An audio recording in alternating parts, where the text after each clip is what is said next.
Hello everybody and welcome back to the Vainglory 8 Challenge Battles here in Europe. We've had a couple of series already, in fact 4 series now under our belts, 2 on stream and 2 off.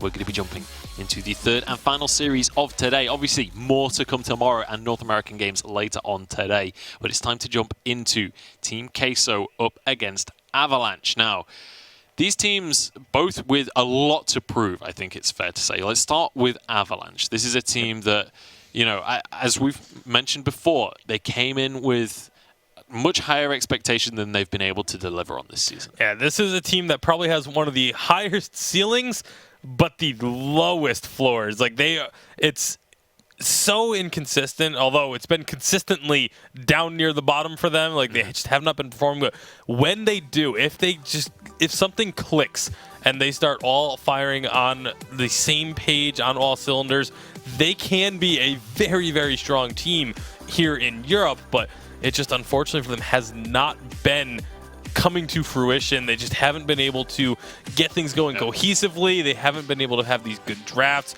They haven't been able to make these huge plays that this team has been known for. Yeah, and importantly to mention, this was the team that was previously Supremacy. Supremacy then picked up Rising Lotus. So that is now Supremacy. This is now Avalanche.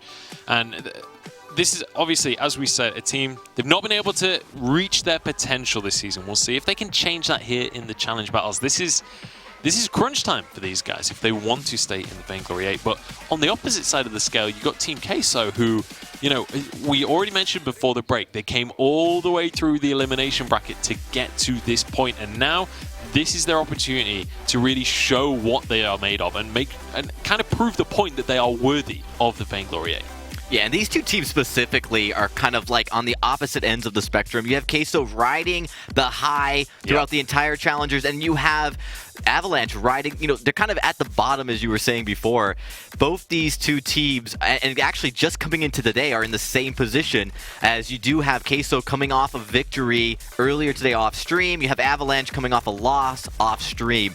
So emotionally, these two teams are in very different spots. It's going to be really important for both of them to take advantage of, you know, well, for Avalanche to get out of that funk. They really need to put things together here. And then, of course, for Queso, they just need to keep riding that hype.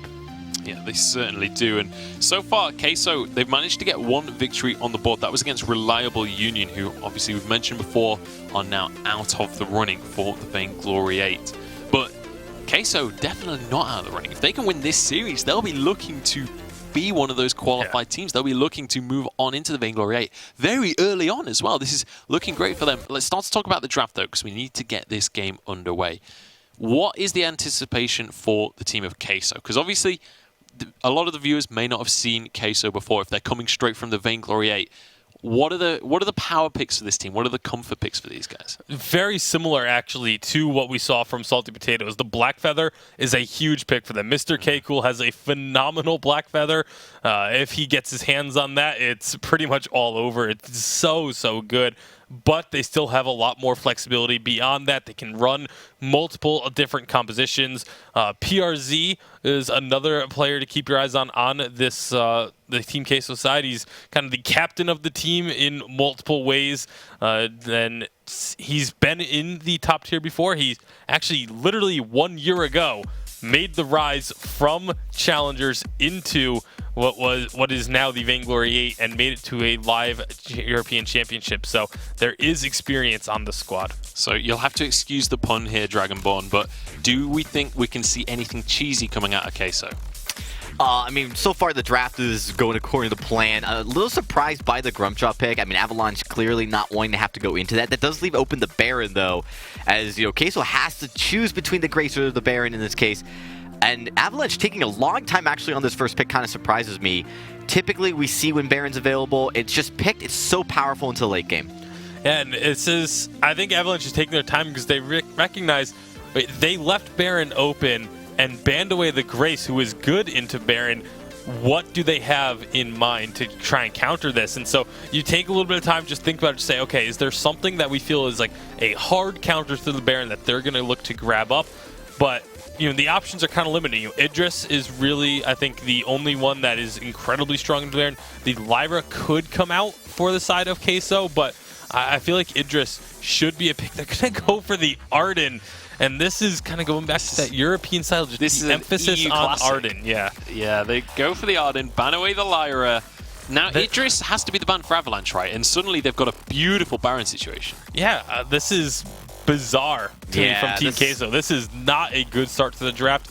Unless they have something really well hidden up their sleeve for their final pick, I don't think that they took care of the first half of this draft very well at all. Yeah. I mean, Dragonball, where do you go from here if you're Queso? Because I feel like you've messed up. Like, how do you remedy the situation? I mean, it's all about execution. Even with the Baron, a Baron's critical to being in the right position for these fights, so it's not an instant win, but it is a strong late game pick, and they are going to be able to get there. Kestrel comes out. It's a lot of poke potential. I really think that now, as we go back over to Avalanche here, they've got a great start. They definitely need to make sure they take care of the jungle here because they don't know really what they're going to go up against just yet. Typically, when we see the Baron, the Kestrel comes up to the lane to try to just harass. All right, Samuel will be the jungler locked in here. That's going to be going over to Red Heart. We'll see what Avalanche are going to finish this composition off with. They've still got a few options. You could even go with just something like a Catherine since you're against a Kestrel, block a lot of damage. Catherine, either of those two would be absolutely fine. Maybe go for, it's going to be the Finn. I was going to say maybe a Fortress, but that would have been a stretch. But, the Finn makes a lot of sense here, keeping the Baron and the Samuel safe, as they need some kind of dive on the side of Queso. So the Baron is actually really smart the Finn, is really smart. I mean, Baron's always really smart pick too, but the Finn is really smart because that they're going to be looking for some kind of dive or engage on the side of Team Queso. And as soon as that happens, Finn can just drop a quibble on his head, get a stun, and then Baron and Samuel blow up whoever this last pick is. I would assume, okay. Scarf. This is not a good draft from Queso. The Scarf is an okay pick, but they have literally no engage. They have no way to get onto this Baron, no way to get onto this Samuel. This is right. So so Bacon, not a fan of the Queso draft. Not at all. If you're Queso, then how do you use this draft to beat a Baron? Like, what is your game plan? Well, early when you get the gauntlet on Arden, you need to be able to execute on that and trap in the Baron before reflex blocks come up across the team or before there's a Crucible. If you can get one of them locked down in the gauntlet, the Scarf is going to be able to light him up. So I think that's the game plan, but it falls off late when Scarf's really hitting the power spike. So a little bit challenging. You got to get those lined up perfectly. There's actually more success here and more ways to win for the side of Avalanche. But it comes down to execution again, right? If you go too far forward, the front line of Finn should be good enough, but if you don't utilize that correctly, we talk about synergy all the time with these teams. If they're not properly positioned, you could definitely catch out, the Baron too far and take him out early. So big question, is this the redemption story for Avalanche? Like, they seem to be drafting well, which is a criticism we've had of them in the Vainglory 8. This is either their potential redemption or the nail in the coffin. If they can't win with the way that this draft went, then I don't see a way for them to win anything. All right, well, we'll see if they can do that. It looks like a challenging draft for a challenger team. Queso coming in as the underdog here, but Avalanche, can they do it with this draft? They've been underperforming this season. It's time to find out. Hashtag Vainglory8 to let us know who you're supporting. But it's time to jump into the third and final European series of the day. Very important matchup for both these teams here at Scoundrel. For Team Queso, already with a 2-0 victory over Reliable Union. If they were to take this series, and their standings, their potential for Vainglory 8 success is there. Unfortunately for Avalanche, they lost to Team Calamity Reborn 2-0 as well earlier. So losing this series would be most certainly a nail in the coffin. Yeah, just like Reliable Union, if they lose this series 2-0, it'll be very tough for them to find their way back in. And, I think that with the Calamity Reborn win, that all but secures their spot in the VG8 going forward. So they will be very happy after their series of games today. Again, I think that 2-0 is kind of at the cutoff point for a lot of teams here. Let's talk about these compositions though, Dalsy, because Voldemar has got his Baron. There's a lot of mid-game distraction of the Samuel, kind of allow Baron to scale up. Mr. K-Cool and Perez and Dark Ghost have ran this composition a lot of times in the Challenger series though, and they have made it work really well. Mr. K-Cool, a very skilled and micro-orientated Kestrel, the way he plays, a lot of stutter stepping. He doesn't like to go the full Glimmer Shot build, often goes a little bit like we saw Leon go, more basic attack focused. Got a fight breaking out though. Yeah, it is a level 2 fight here. Dark Ghost just trying to sidestep these Malice and Verdicts from Radha, and he will be able to dodge the majority of them, meaning he's still fairly healthy as he goes in to clear his second rotation of the jungle. Mr. Keiko just at range, able to take these minions no trouble. Waldemar will be able to clear his way, go back to base as well. So early aggression, it's more just both the teams feeling each other out. Scoundrel, everyone's going to go back to base and shop there. Dark Ghost, again, feeling a little bit unpressured in this early jungle. They managed to draw a lot of attention up to lane, which has given Dark Ghost a couple of free rotations without having to face Samuel at level 2, which is, Samuel's very powerful power spike. Dark Ghost now has got a small positional advantage on this mid Treant, means he should be able to get it for free here. And again, we see a Scarf in the early jungle getting the upper hand. It's not unheard of for a Scarf to do this. He can be very hard to play into, especially if you sort of fight around his goop. But Samuel not getting the advantage early on can be quite difficult to sort of then capitalize on. But I do like what Radha is doing here, Dalsy. One of the main advantages of Samuel is you have an incredibly strong siege, and that's what he's trying to do here. Just put pressure on Mr. Keiko and Perez in the lane.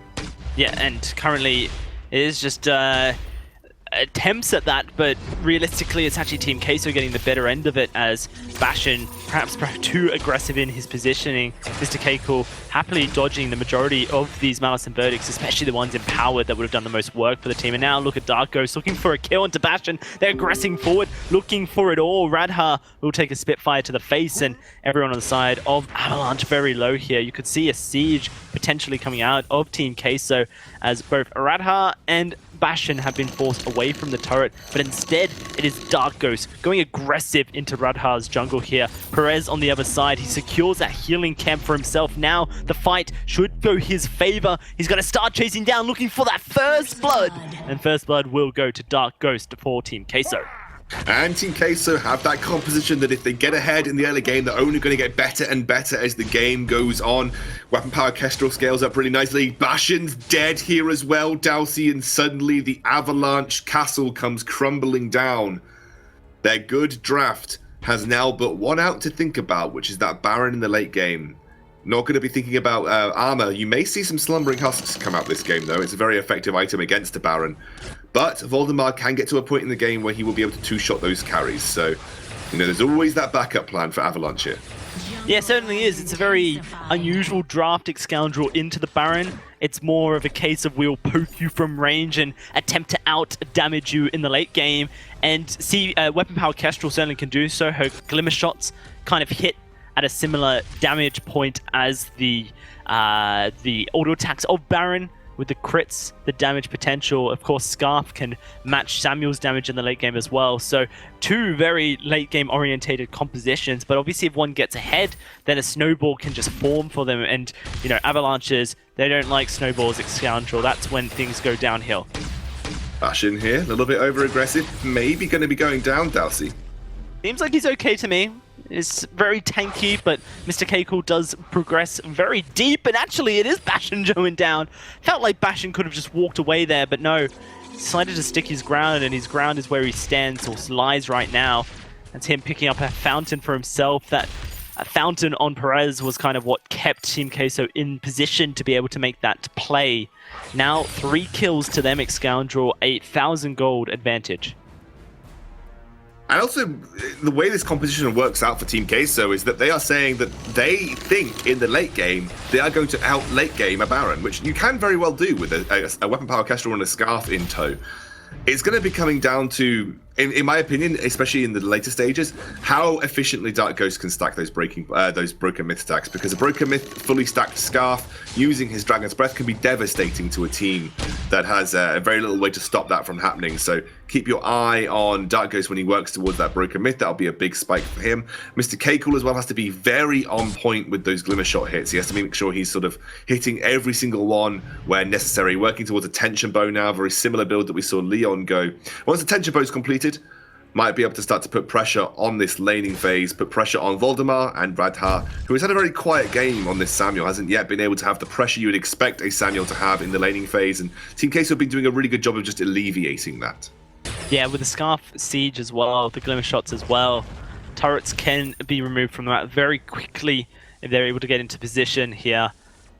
Do have to wonder, I think, a little bit about how Team Queso are thinking about this game, because, you know, we saw Mr. Keiko play some fantastic Idris games in the Challenger Series. Was certainly not scared to play that hero, very happy to do so.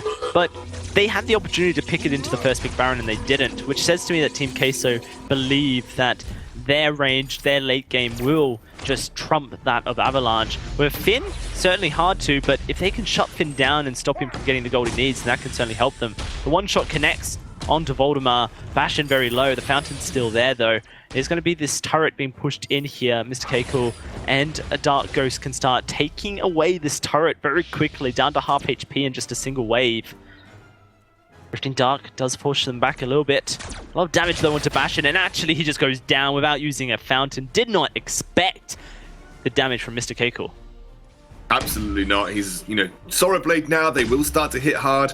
And it was actually Coda Plates just picked up there by Bastion, so now respecting that he is going to be frontlining some of this damage. And that's something that a Finn is kind of bad against. Finn is bad against skill shot based heroes, especially skill shot based heroes that like to stack, like Broken Myth on the Scarf, because he will soak them so easily. He's a very slow character and is a very large hero model, so it's so easy for Finn to just soak Glimmer Shots, soak Spitfires. But that's what Finn is supposed to do as the game progresses. He's supposed to be the all-absorbing hero, while Voldemar and Radha get the work done from the backline. But if Bastion's going down before Voldemar can even get some damage out, it's a bad situation for Avalanche to be in.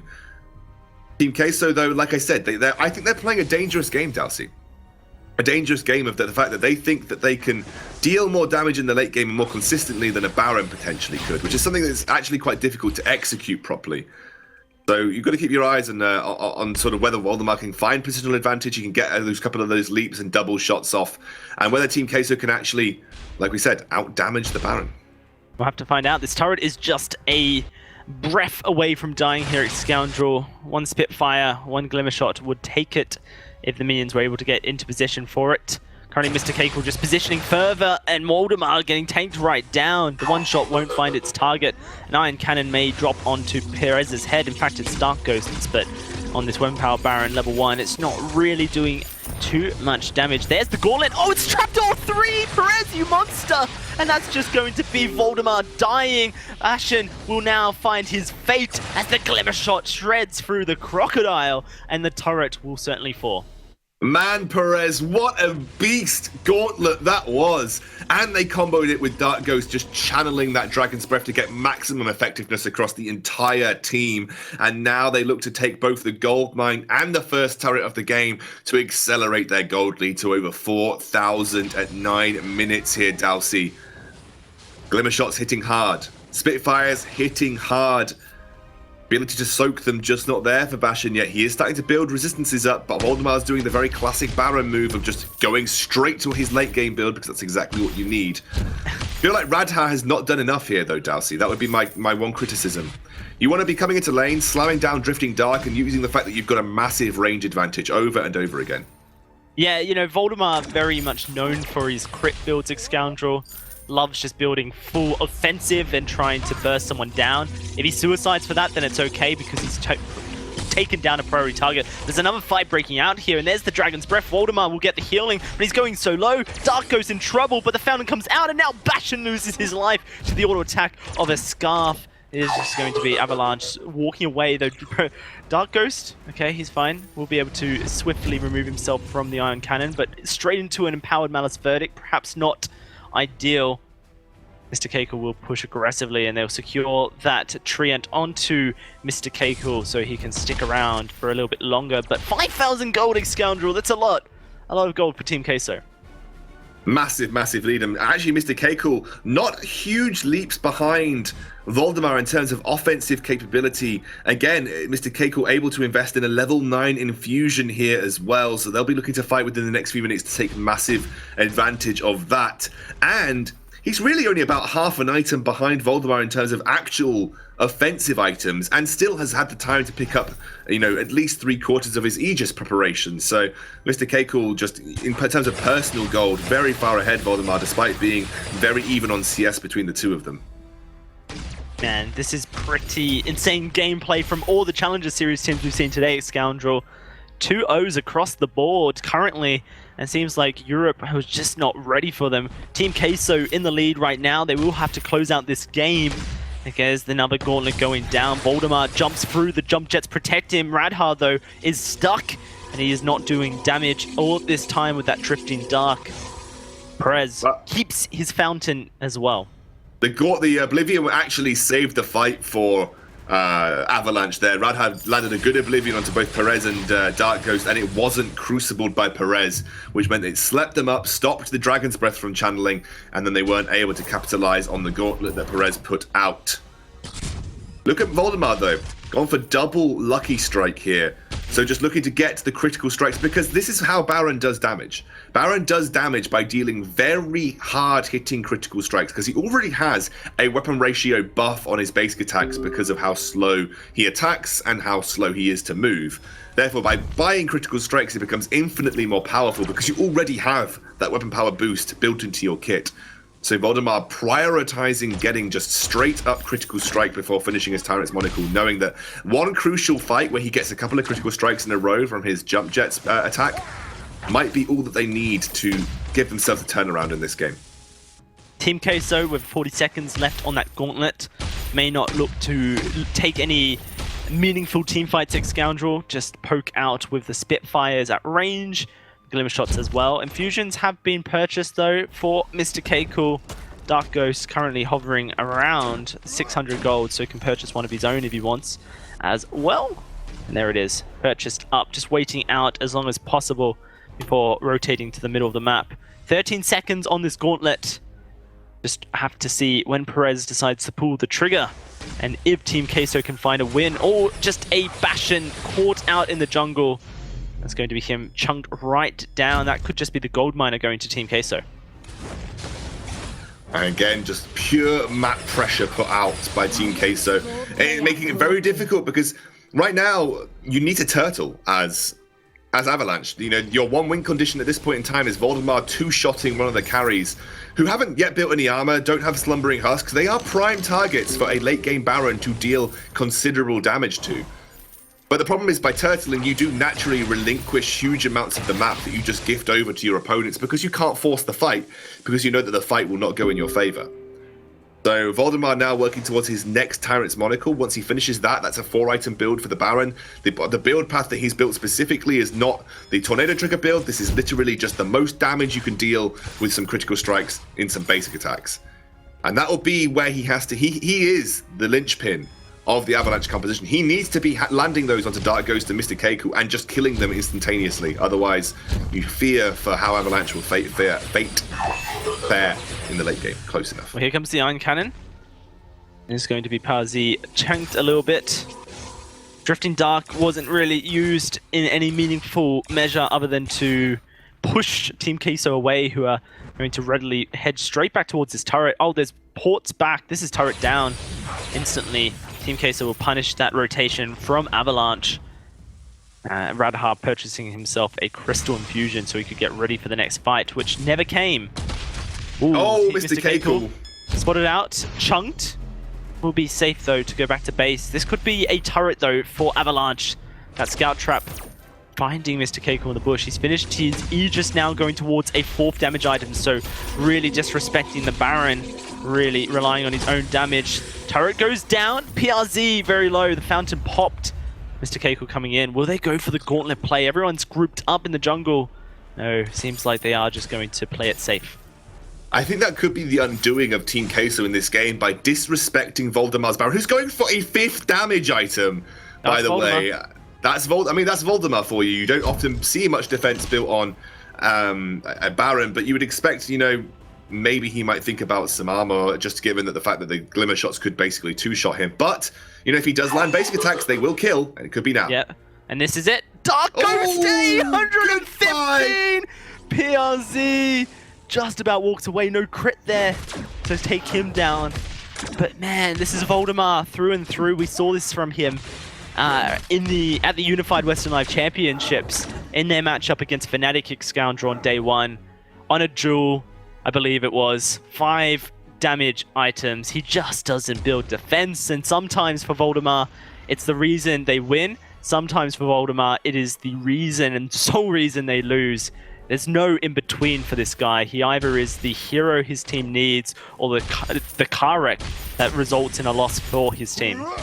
Well, let's look at it this way, Dalsy. Who actually can get through Finn to put pressure on Voldemar single-handedly? If he was up against the Taka, if you're up against the Idris, if you're up against the Blackfeather, Voldemar might have thought differently. But Voldemar has pure range advantage. In fact, the entire Avalanche composition has... Whoa, that's a flank! Avalanche gets... Sorry, Radha gets chunked right down, and Voldemar's not able to find any return damage. That's huge for Team Queso. They've just taken the Samuel out of the fight, and now it's happening again. Voldemar, though, is going to jump forward. That is a dead Kestrel. Dark Ghost finds the return, walks out of the Oblivion, now looking for more. Gauntlet goes down. Radha cannot use his Drifting Dark. 1, 2, 3. It's a triple kill for Dark Ghost. The fight won by Team Queso. Once the body blocking was not done, Dark Ghost managed to channel a big ultimate. That, I think, is the Dragon's Breath is the main thing that they can punish Voldemar with. It's kind of like an encompass-all ability. Literally just throw it down and it deals damage to everything in its path. And I think that's the way that you punish Voldemar with this specific build. But the problem for Queso now is that even Perez will struggle to just face tank Voldemar's damage.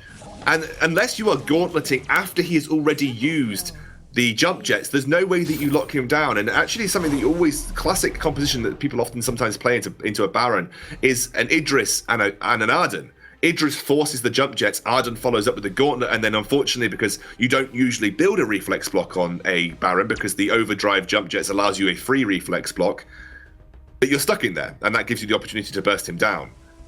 In this specific case, though, how do you force him to use the jump jets without landing a couple of stray basic attacks, which Bashin, for the most part, will be soaking? Or, sorry, a couple of stray kill shots, like Spitfire or Glimmer Shot. Voldemar's been fairly unchallenged in that respect. It might come down to Mr. Keiko finding an active camo flank, which are very hard to do on Weapon Power Kestrel because you have such a limited time period to go into stealth to find those flanks. I wonder if Crystal Infusions may become a priority for Mr. Keiko just for the slightly extended active camo stealth period, something that we sometimes see from players who are trying to just be that little bit more sneaky on the Weapon Power Kestrel. Mr. Keiko has finished his damage build now. Dark Ghost doing a lot of damage to Bastion. If they can poke out Bastion, it's great. Radha in a lot of trouble. Waldemar jumps forward. That's going to be the gauntlet popped down, but maybe not where it needed to be. Radha's dead. One shot would have secured it, but Dark Ghost got there first. That's a second gauntlet. That's the Echo activated. That's how you do it. That is how you do it, Dowsey. If you want to force the jump jets out of Baron, how about echoing the Arden gauntlet? Yeah. We have seen this. But maybe next time. Oh, Waldemar, he's so going to go for the kill. The flank, surely. The flank attempted steal? He just destroys Mr. Keiko. Maybe not. Seems like he's just going to push the wave and go back. Maybe even just walk into the enemy jungle. You just saw Echo used, didn't you? I mean, I guess the struggle is that maybe you're worried about getting caught by a stray Frostburn Spitfire. By the way, look at the Radhard's build. Very dissimilar to the average Samuel build. Instead of the Eve of Harvest, he's going for the win. He is just jumping over and going for the win. Mr. Keiko, very low. He will be able to survive. And actually, Dark Ghost just outranges Radahar here. And so if Mr. Keiko keeps Waldemar at bay, then they have an advantage, although Waldemar will go back to base. Mr. Keiko has to make his way down the Halcyon Fold. Kraken now onto the turrets here. Dark Ghost looking to just lay down fire. Good Crucible. Bastion burning away. Voldemar may jump forward though. That's the Slumbering Husk keeping Dark Ghost nice and safe for now. The one shot onto Radha. The turret will go down, but it is just going to be the single turret you would think. PRZ is going forward. Does not have his gauntlet for another 4 seconds. And the Echo is not available for 40. So they've broken the base here at Scoundrel, but man, this will be tough. And Voldemar is at full damage build. You saw how much damage he does to Mr. Keiko and Dark Ghost. I mean, Mr. Keiko has neglected to find a Slumbering Husk. But to be honest, Dowsey, as a weapon power Kestrel, you kind of need 4 items. Like, a 3-item weapon power Kestrel just doesn't do enough damage to really function as a viable weapon power carry. She needs those 4 items on toe, especially if you don't include a breaking point in your build. So this is the build that Mr. Keiko needs to go, so his positioning is going to become ever more important. He needs to be looking for flanks at the right time. There's the Iron Cannon coming down, zones them out. Have we got a fight breaking out? Echo's available now for PRZ. Let's see if he pulls the trigger on the gauntlets. Voldemar in a position where he can just auto-attack PRZ, and that will pop the Slumbering Husk of Dark Ghost if he's nearby. So that is it back on cooldown for the next little bit. Of course, reduced cooldown since 2.5, but cooldown nonetheless. One shot doesn't find its mark. Next teamfight wins game. This is where we're at, Scoundrel. Absolutely. Next team fight will seal the deal for either of these teams. Radha taking a forward position. Voldemar forced to jump away. PRZ still not pulling the trigger on his gauntlets. Down very low. I'm assuming he'll just go back and heal up. Kraken doesn't spawn for another little while, Scoundrel, a minute at the most. And so, for both these teams, the only reason to fight is if you think that you win it outright now. You're not fighting over a Kraken, you're just fighting to win the game here. I actually really... Oh, Mr. Keiko so far forward. Forces the jump jets. Radha goes very low. There's a gauntlet. Catches up Voldemar. He's going on to Dark Ghost. The one shot onto Bash, and PRZ is almost dead. He did not echo his gauntlet. It's still there. Oh, Mr. Keiko goes down. Voldemar with the double kill. And Dark Ghost looking for a safe place to back. This could be GG here. I don't see how a Scarf keeps the game alive against Voldemar and Radha here. And Perez not echoing his gauntlet could have just been the mistake that Team Queso. The real problem was that they were split up, and it became a situation of Voldemar wasn't stuck in there with them, they were stuck in there with Voldemar. There was no way to punish him because Mr. Keiko was on the other side being zoned out, and Voldemar was just able to land 3 basic attacks as Bashin soaked up Spitfires. Remember, Scarf relies on landing skill shots for the majority of his damage. Didn't get a huge impact with his Dragon's Breath, and then was sat there with Bashin face tanking the Spitfires for Voldemar, but Voldemar just hits those 3 basic attacks, and like I said, Perez just not gonna, even with just a metal jacket, you know, he's not gonna tank a Baron for long. It was just not quite the right setup Mr. K-Cool wasn't there for a flank onto him. They didn't quite get all of the damage focused, and that's where it needs to be right now, Dowsey. Every element of the damage, every angle needs to be focused in on Voldemar. If you get sidelined by Radha, you've lost the fight already for Team Queso. Voldemar needs to be your only and sole focus in these fights. Well, I guess the silver lining of Scoundrel of an Echo not being used is that it's still there to be used now that the Gauntlet is back online. Perez, shoulders rest, weight is on his shoulders, but the damage output, 600 to Mr. K-Cool, who just took the splash damage of that. Another 600, there we go, Gauntlet goes out. Voldemar exits, Perez echoes. Can he find another one? No, he doesn't, but he traps Radha. Radha goes very low. There's the healing, Bastion's dead.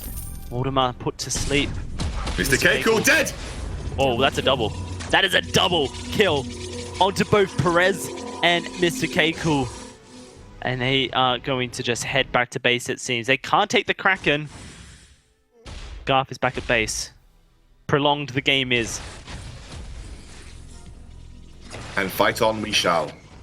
Because this is a very tense game and the first of the series. Avalanche basically fighting for their VGA spots. And Team Queso, if they win this series, will also be in a very good position moving into tomorrow. I believe if all of our Challenge Battle teams are going 2-0, then, and G2 also, no, it's not possible. G2 can't go 2-0 with all our Challenge Battles going 2-0. I'm going to leave the semantics of the actual score lines to our analyst desk. But basically, put in very good position if you win this and go 2-0 as Team Queso, and you're pretty much out of it if you lose it as Avalanche. So that's the very basics of this right here as Voldemar backs, as with Radha, and they get set up for potentially the final siege and final team fight of the game. Either way, if this defense can happen for Team Queso, they should be able to push down and win the game. If you can capitalize on this Kraken, which Avalanche might well be able to do. I love this flank. Ah, the Echo's up in 20 seconds. But the Gauntlet is there. Can they catch Voldemar? Wow. Can they blow him up? They haven't been spotted. They haven't been spotted. There it is. Gauntlet goes down, but they do not trap Voldemar. There's the Dragon's Breath, and Radha is escaped. Bastion taking this up, but Voldemar comes into the Gauntlet. He gets stunned. He's dead. Bastion now in trouble, but he finds a triple quibble to keep himself alive. It's Radha in a drifting dark, looking to escape, and escape he may. Mr. K-Cool taking the damage. He's looking for the auto attacks, but he can't find it. Retreat is called. The Kraken is on your base. First Vein Crystal falls, and Team Queso live a little bit longer. Radha keeps Avalanche in the game, but Voldemar throws the fight into the fire by walking into the Gauntlet and stunning himself. He literally walked into the side of the Gauntlet, and Queso capitalized on it so quickly as well. You've got to give credit to them. They saw the mistake and they pounced on it. They've got a bit of time now. Not enough time, but a bit of time to set up for another fight. I don't know how many options they're going to get at a flank like that. Is that an opportunity that needed to have been taken more firmly, Dowsey? Again, the Gauntlet wasn't quite right at the start either. That was a team fight won by Queso because they essentially capitalized on a very bad mistake by Avalanche. That's not going to happen too often. Echo's back up. PRZ has a second chance of catching Voldemar here.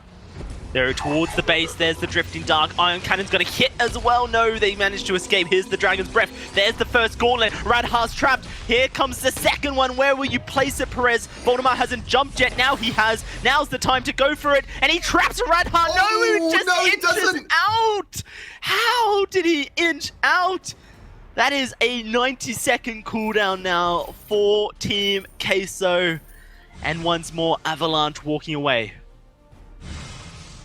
How is this happening right now? They are so close, Team Queso, to sealing this game out. A game that has looked foregone for Avalanche for quite some time. Voldemar finally taking some serious damage in the backline with that build that almost deserves it in some ways, but he has built very effectively against the double squishy composition. The pull comes in, the pull hits! Oh, this is disastrous for Team Queso. They don't want a team fight. Can they do the damage? Mr. K-Cool split. Perez so low. Voldemar dives in and finds one. Now it is just this Scarf and this Kestrel to try and defend a base against Voldemar. The 3/5 damage man. One auto attack, and it's Mr. Keiko's death. Another, and it's Dark Ghosts. This Vein Crystal turret does not stand a chance, and Dark Ghost will do what he can. A valiant attempt at defense, but when the Vein Crystal turret falls so quickly, when you just can't do damage, it is just GG as the shutdown comes through. The Ace and Avalanche with a Game 1 victory. Oh my word, Avalanche played their win condition so well there. They knew that despite that poor early game, Voldemar could get to a point where he is almost unchallenged in the late game. Team Queso's draft just didn't look good enough to deal with a Baron. You need to have something that pressures him and forces him to use that jump jets before the gauntlet. The echoed gauntlets, questions will be asked, but then more so why that Crucible wasn't used on the Finn hook. Dalsy, what a game. Amazing game, amazing series. We've got more to come, so let's throw it back to our desk to bring it to us. What an incredibly back and forth game. Queso looked like they had it in the early game. Right at the start, it felt like it was going their way. But in the end, Avalanche managed to come back in, honestly, one of the messiest late games we've seen for a little while. Let's start talking about the early game first, though. What happened? How did Queso manage to take control so convincingly at the start? I mean, they were just really abusing the fact that Baron, doesn't have the greatest of early games, and just were able to find great rotations, constantly finding these 2-on-1 situations in the jungle, and then moving that advantage into the lane. Bastion is unfortunately often the target of their aggression, typically because the Finn is very slow and doesn't really have any way to escape. So if you're just even slightly out of position on a Finn through the early game, you're very likely going to end up paying for it. Yeah, and then later on in the game, it started to get really messy, Dragonborn. We saw these fights going back and forth, both directions. Yeah, I mean, you got to be careful going against the Baron late game. You've got a Scarf on your side, but this draft was so favoring in front of Avalanche. I mean, Avalanche had the best draft in this series, and they started to play their win condition here. You see right here, there was a great play company. They're able to take out the Scarf right away. When the Ion Cannon landed, it was very effective. We had to see it. We actually saw Slumbering Husk come out of the Scarf to deal with it, but no armor on this carries for Queso. So on top of going into a Baron late game, you don't respect it with the armor, and you saw them pay the price. Waldemir absolutely blowing them up when he got the shot. We do see right here, though, you're starting to see back and forth fights that you were talking about, but ultimately, just if you don't take out the Baron right away, you see here focusing on Bastion again, you're going to be taken out. Look how much damage Waldemir's doing on that 5-item Baron. And one of the big things for me, there was two key factors to this endgame that really kind of cost Queso. One was these double gauntlets were not very good for the most part. There was a couple of them that were phenomenal, but a couple of them were just a little bit off the mark, or just flat out nowhere close to being off the mark, or just not even used.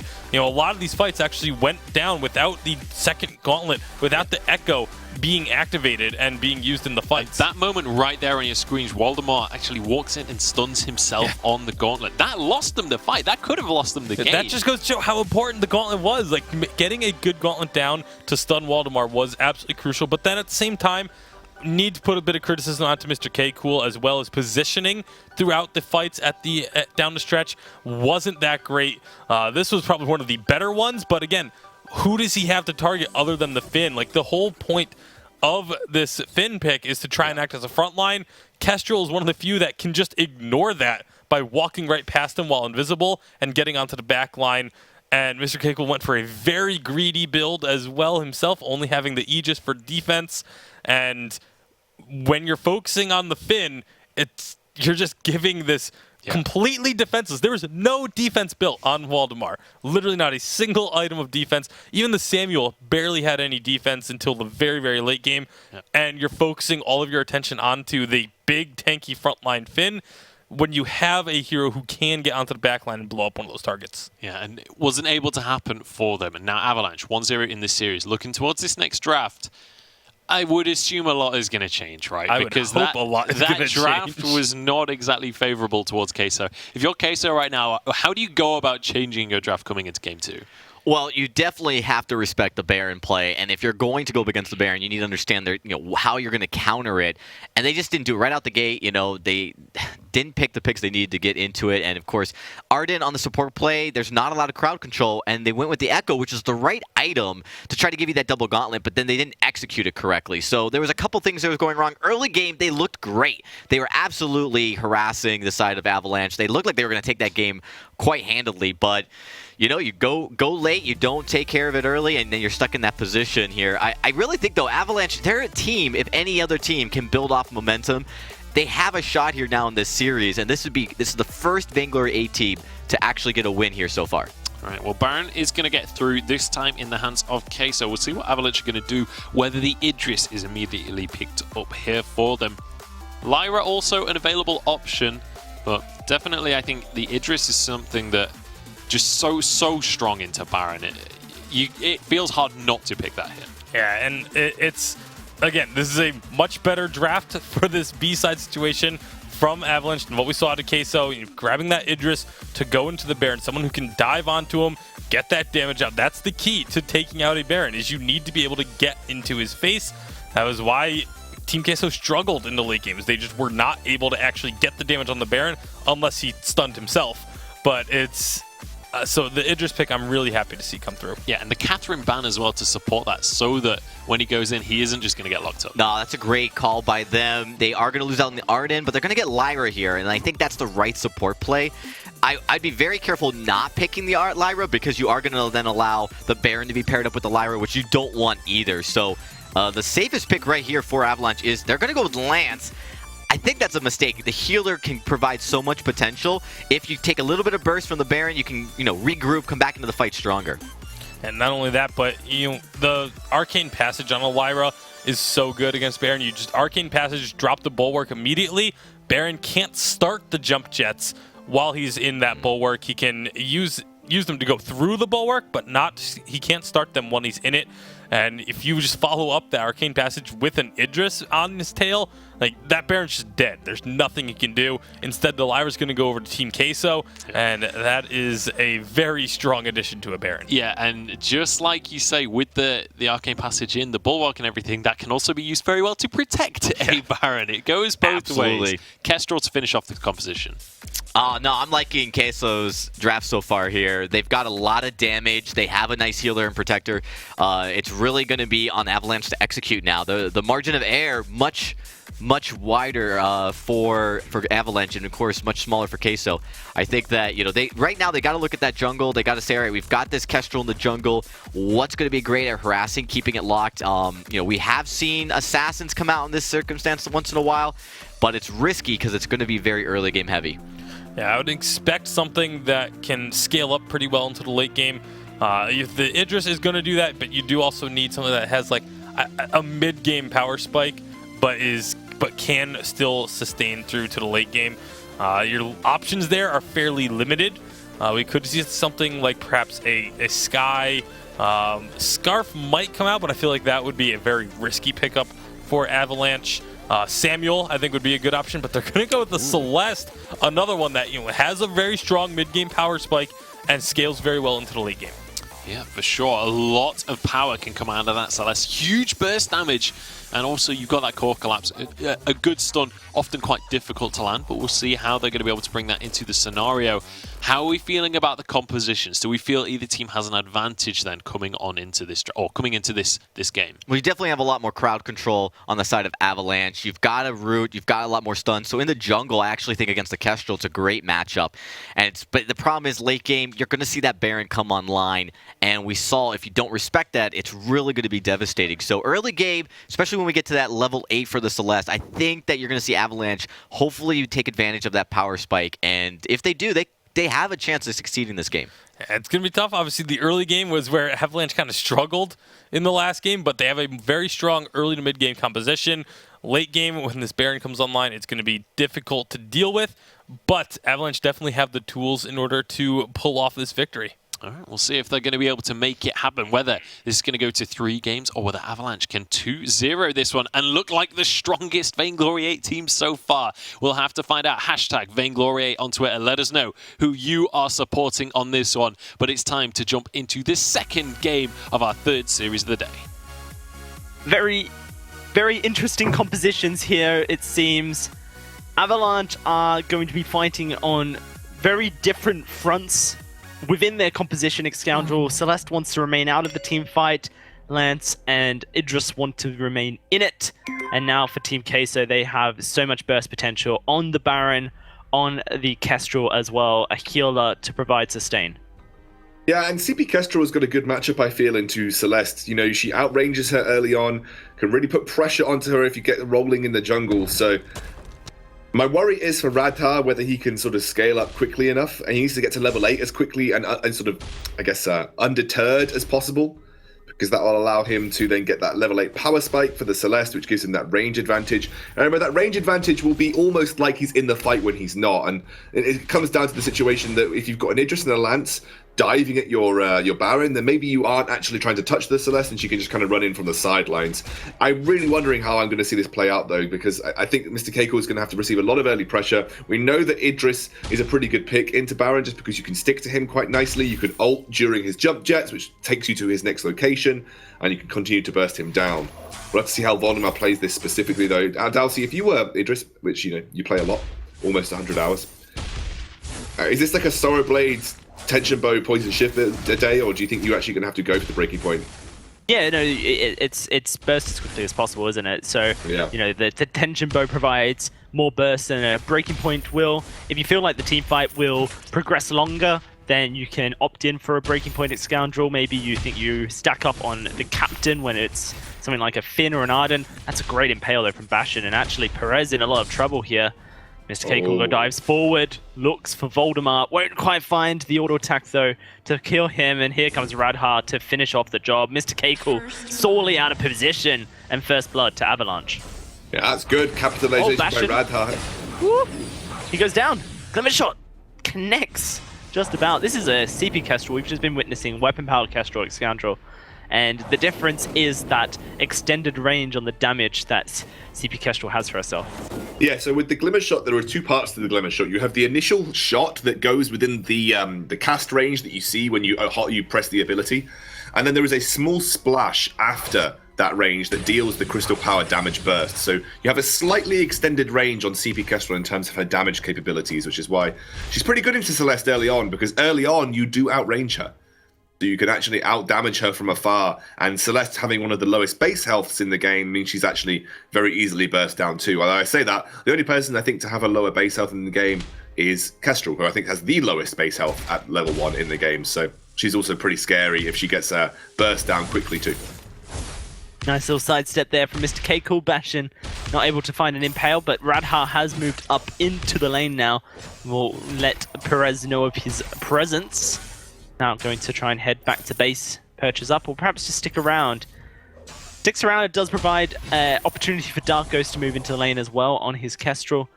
Try and find a burst potential at this early level. It is when Dark Ghost has the damage advantage. That's an impale missing. That's Dark Ghost pushing forward, and Voldemar! Ooh, just about escaping. Bastion should be okay as well, but very close. You know, this double ranged, or triple range, you could say, into the double melee lane here of Bastion and Voldemar's Idris makes things very difficult in the early levels for Avalanche. Also, the one thing that you do have to remember is when you've got a Baron and a CP Kestrel, there's a big stun there. A big stun. That's a great Giffian's wall, but Mr. Keiko will be able to boots away. One of the things that you have to remember when you've got a CP Kestrel and a Baron is when it comes to the late game especially, I mean, you've got to make the choice about who to focus. Idris can really only stick to one target at a time, so you have to be saying as a team, who are we going to focus in the late game? Now, you know, I think the obvious choice would be focusing Baron, because at least you have then the fail-safe of Dark Ghost actually has to hit a skill shot. You know, Dark Ghost has to hit a skill shot to actually do damage on the CP Kestrels. So The other thing that you've got to remember is that vision is going to be paramount here. That if you are jumping on the Baron, and the Baron is quite an obvious bait. You think about it like a baiting a fish with a lure. Baron is a lure. Now, what you can do with Dark Ghost is put down an active camo trap and Baron just stands on it. And then when Baron baits in an Idris or a Lance trying to lock him down, they go straight into an active camo trap. So that's another way that you can look to play this late game too. So keep an eye on Dark Ghost's ability to lay those traps and the location that he's laying them at. Yeah, currently being spotted by this scout trap in the lane, which means if he was to go invis, he would be completely in the sights of Avalanche. The one shot will come forward. He actually lands it! How did he thread that needle? I would be tilted for life, Scoundrel, if I was Radha. I'm pretty tilted, just having watched it. That is insane. That somehow he managed to fit it through the two frontlining Voldemar and Bastion. Oh, so it'll storm into Mr. Keiko. He gets a revenge, at least. Threads that one nicely. But man, that is a crazy snipe from Dark Ghost. I guess returned by a crazy snipe by Radha. Radha almost walked into that, but Mr. Keiko caught unawares of the ultimate channeling down the lane. And it's very even in this early game. A small advantage going over to Avalanche, as you can see. I think that comes through.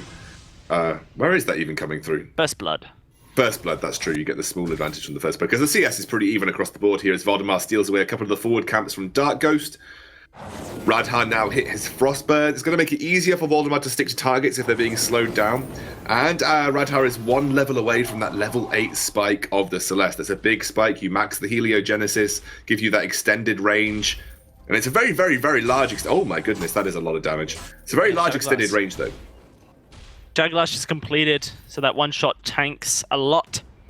Voldemar's got his Sorrow Blade now going towards a tension bow. He's caught Dark Ghost, a core collapse. Radha finding that scout trap proves to be an issue for Team Queso. Was cleared, of course, but for the death of Dark Ghost, now they can look to siege up this turret here. If they catch out Mr. Keiko or Perez, then they can look to try and take this one for free. That's the impale onto the turret. That's Perez with a Bright Bulwark.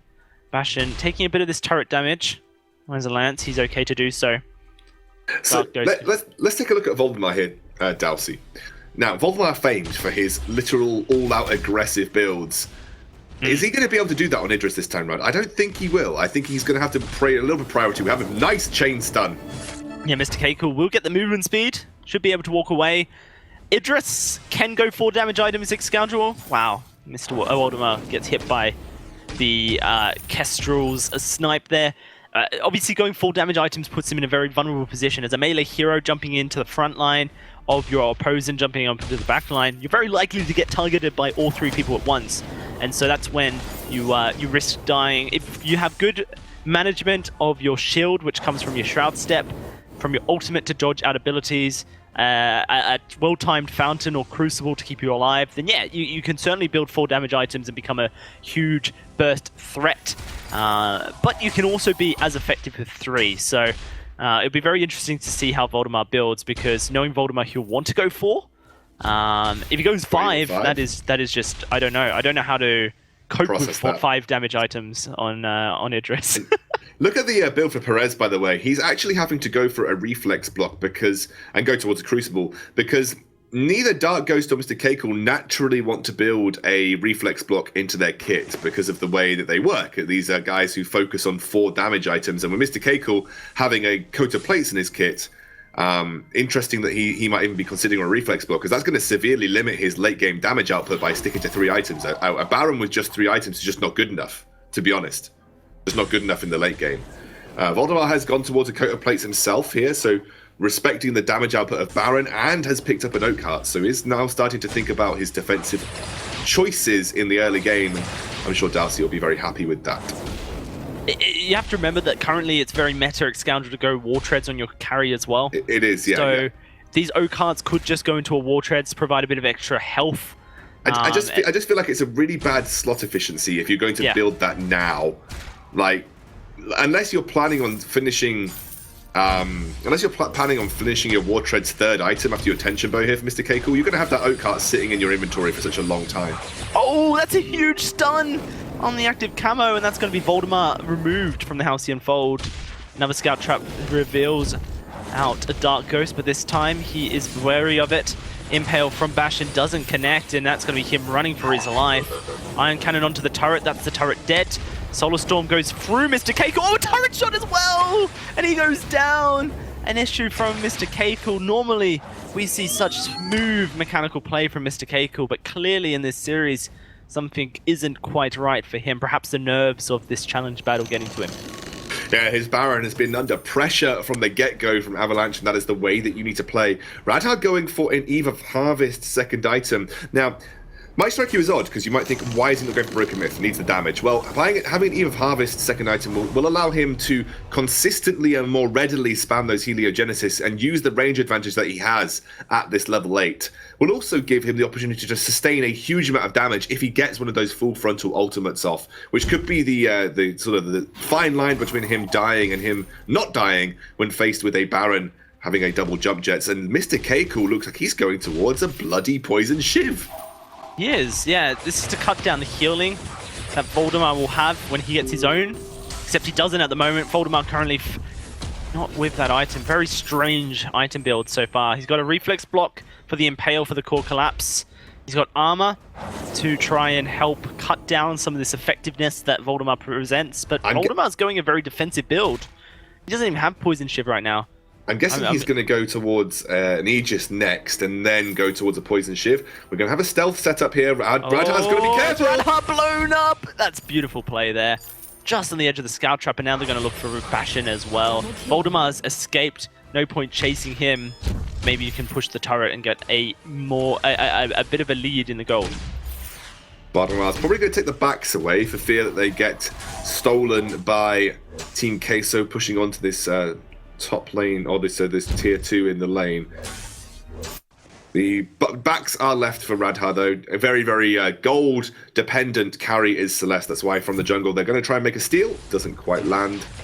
We'll catch the remains of Team Queso as they move away from that gold mine, and Team Queso now pull themselves into a 1,500 gold lead here.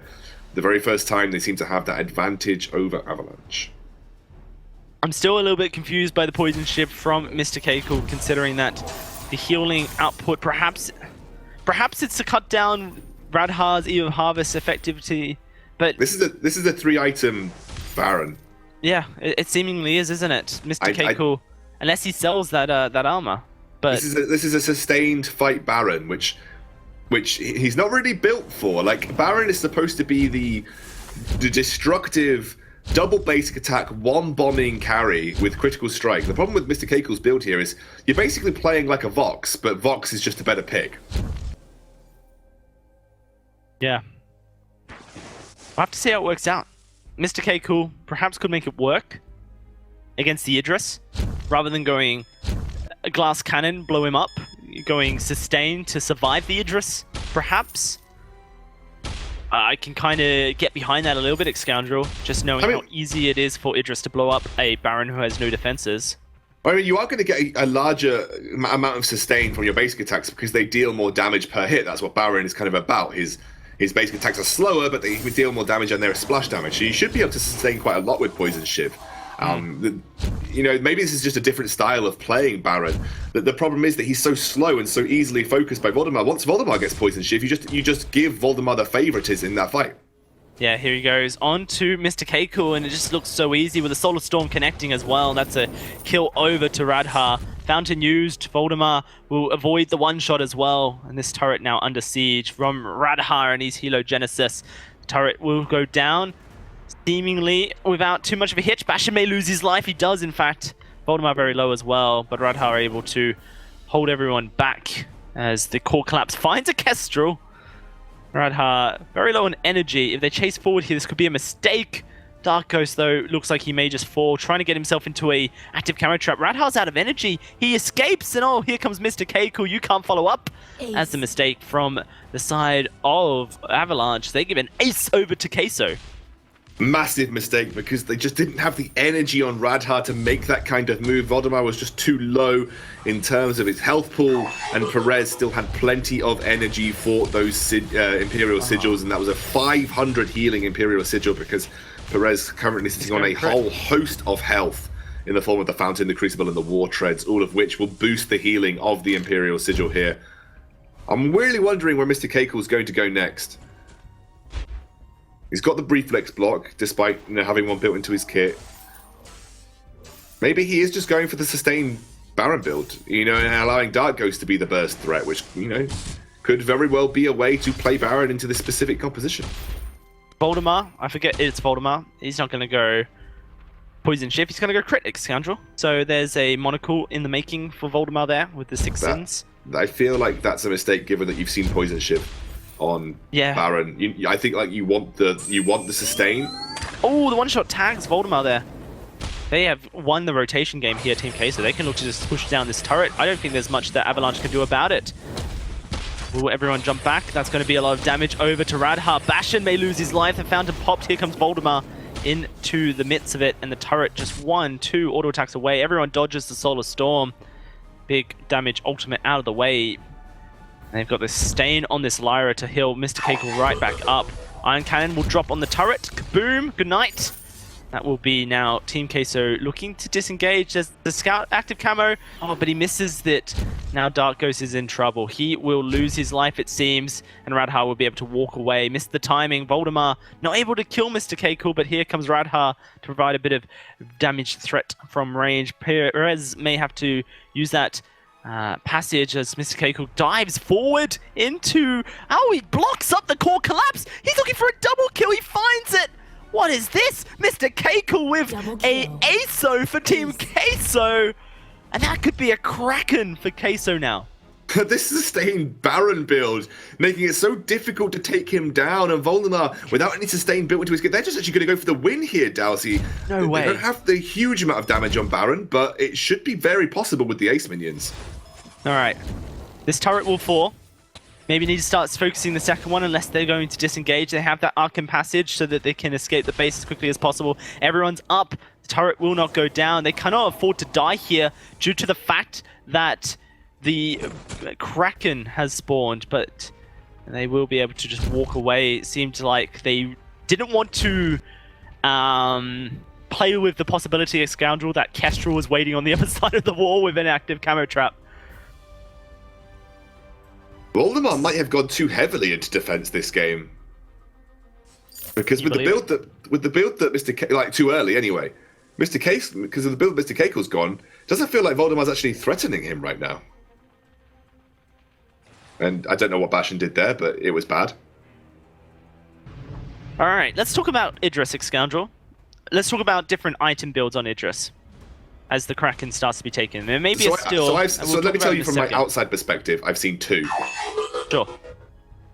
Tension Bow, Sorrow Blade, Breaking Point, Tension Blow, Sorrow Blade. This Kraken is being contested. We'll have to talk about it in a second as Voldemar dives in. It will be secured by Team Queso as Avalanche will start to walk away. Radha going to be focused down by Mr. Keiko here. A lot of damage and he gets taken on out.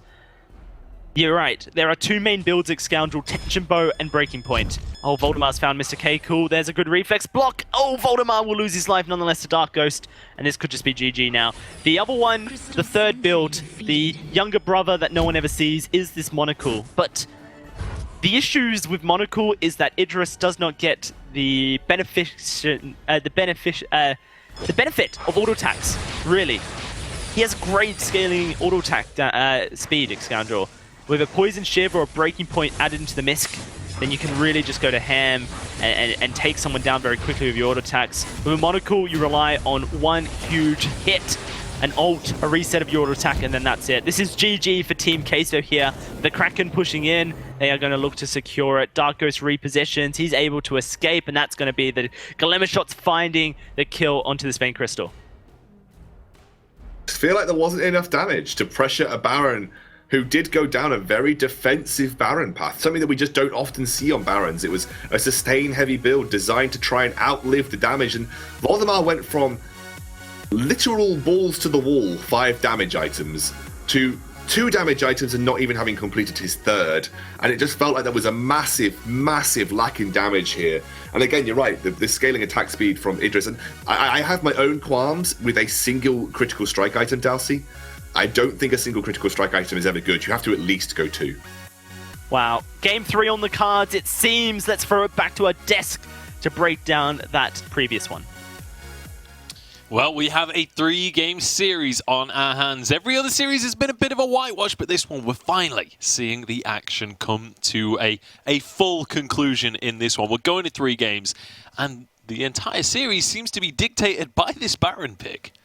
Yeah, I mean, neither team has really been able to have enough of an answer for it, regardless of the build path. 2 very different builds and play styles, but this time around it was Team Queso able to find the victory. Yep. It was, again, just very strange item builds coming out from both sides. Both the Baron going for a much more defensive build path and not focusing on the crit like we normally see Barons do. That was a beautiful shot. Oh, it really was.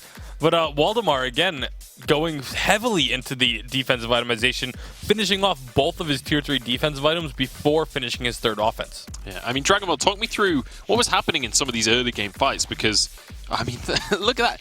We seem to be seeing a totally different side of Ghost. Like, last game, his Kestrel wasn't that great. This game, he's on fire. Oh, yeah, and it really revolves around how, you're going to see the side of Mr. Cool play. And we saw on the Kestrel, he wasn't particularly great. But then, playing the Baron, I mean, really stepped it up. He was, able to do a lot of damage. Defensively was a little different. Like, we don't see this so much defense on a Baron. But, I think sometimes it can be useful. The Celeste, unfortunately, never really got rolling. We saw a lot of missed Solar Storms. A lot of skill shots actually coming out of Avalanche were misplaced. And it helped a lot for Queso to be able to get into those fights when ultimately maybe they were positioning where it's so great. Really, here's a great example of, you've got a pretty weak Avalanche. They've already got 1 kill, but then Mr. Cool is able to come in and take advantage of this. And when you see a missed Impale, you see a block on the Celeste Solar Core Collapse. All unfortunate, really, for Avalanche, as ultimately they should have had that fight and just weren't able to execute. Yeah, and it ends up being a 2v3 for Queso, and there was a few fights like that towards the end of the game, and it seemed like Queso just eventually started to run away with things, even though actually late game their decision-making wasn't necessarily as crisp as it could have been. There was an opportunity to take a crack in where they tried to end the game, it didn't really work out. Like, there's definitely still room for improvement for Queso, but in the end, their late game was better than Avalanche's this time around. Let's start to talk about the draft moving into this 3rd and final game. Surely, are we just going to see Baron banned now? We should. We absolutely should. It would likely fall onto Queso to make that ban from the B side. I don't expect to see Avalanche ban it away, but I would be very surprised if the Baron is not in the first 2 bans. All right. Yeah, I think Queso, they have to ban Baron in this case, and if they don't and they give it up, then they need to be really smart about that next pick. They either pick the Lyra or pick the Idris right away. If you pick the Idris and Arden gets banned, you should probably pick up the Lyra, and I think that might have been a mistake by Avalanche. You really are able to focus the Baron better, and there's a lot of defense involved as well. So I think that we'll see that as the Grump Drop. We're going to see the Grump Drop banned by Avalanche, so Baron is going to be the ban then on by Team Queso. So Grace is available. And I think that, Avalanche hopefully is going to pull that one out. That's a smart pick for them. Grace going to be the lock-in here, but still you've got Vox, Lyra, Idris as well. Quite a few available picks. They are going to go with the Vox. Very good matchup into the Grace specifically. And now moving on into these bans. What are we expecting here, Bacon? Idris. You have to ban away the Idris. You cannot let a team get Grace Idris. It is just way too strong of a combo. Being able to just dive in and keep that Idris alive for so long while he's dishing out a ton of damage. But they're going to ban the Jewel. This is... Huh? So... What? Someone explain this to me, please. The reason for this is that Waldemar last season was the player that started the weapon Jewel, sort of hysteria that lasted for about a week or 2. And so Waldemar has a phenomenal Jewel. That's the only reason I can think of why they banned this away. And maybe they're just not worried about an Idris coming out of Waldemar, but he just played it last game. Maybe they say, okay, you know what, we weren't impressed by it, so we feel like we can deal with the Idris. But taking away the Jewel, that's definitely a ban directly targeted at Waldemar. I think it maybe says, we don't want you to go for, a panic comfort pick, and then Krull banned on the other side. What are these bans? I mean, do we have a one-trick Krull on Queso that no one told me about? Well, I think if you were going to go Cruel, taking out the Jewel was a smart play. You don't want a lot of crowd control and front-end damage. Kestrel's going to be the pick here, and this is a lot of nice poke. We haven't seen any carries come out of Avalanche yet, so You've got 2 carries on Queso. They've really given their hand to this point, and Avalanche has a unique ability to hard counter here. Vox is really great in the lane, so it's going to be really, really imperative that they focus on getting the lead in the jungle. Yeah, Dark Ghost had a phenomenal performance on that Kestrel last game. Now Glaive going to be the pickup here for the likes of Avalanche. Very good into Kestrel, very good at forcing Kestrel out of position and just locking her down. Yeah, especially with it being a Crystal Kestrel, if you just get the damage onto her, she can't go into an active camo. You just have to worry about where the active camo traps currently are, which Vision, getting lots of flares will take care of that. The Celeste is going to come through once again. Yeah, obviously confident in this Celeste pick, feeling like they didn't do it justice in that last game, so going to go for this one once again, and that is going to be the Avalanche composition rounded out. What are we thinking for this final pick, Dragonborn, looking over at Queso? Well, they got to get the support. Arden's a very popular pick, and of course you saw that picked up right away. Not a lot of thought. And one of the things that's interesting about the side of Avalanche, and I really like it is really good. Like, once they get on the line and you've got a decent amount of CC and you have the engage from the Glaive to do that, they really actually could take out one of the carries very quickly. And early, that's a realistic scenario where you're taking out the carries, you're taking out Vox very fast, and then you're snowballing. Celeste is going to scale great as well when the mid game hits. So I actually like Avalanche's draft. The Arden, though, we've seen, it's popular because those gauntlets are great at zoning, and you're going to have a little bit of problems with that as you get farther and farther into this game. You're not going to be able to get onto the carries you want. Yeah, and I can already imagine, if Suijay was here instead of preparing for his team's challenge battles coming up later today, he'd be groaning about why does Europe focus on this Arden over to Lyra, who was available as that last pick. I think would have been a very smart pickup because you have a healer on the other side, but they decided they want to stick to what the European teams have been focusing and take that Arden.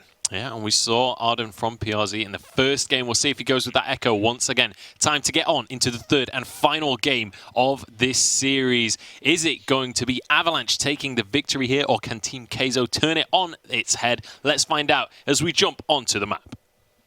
I have to say, I love the drafting there from Team Queso Scoundrel to really put pressure onto Voldemar's hero pool there.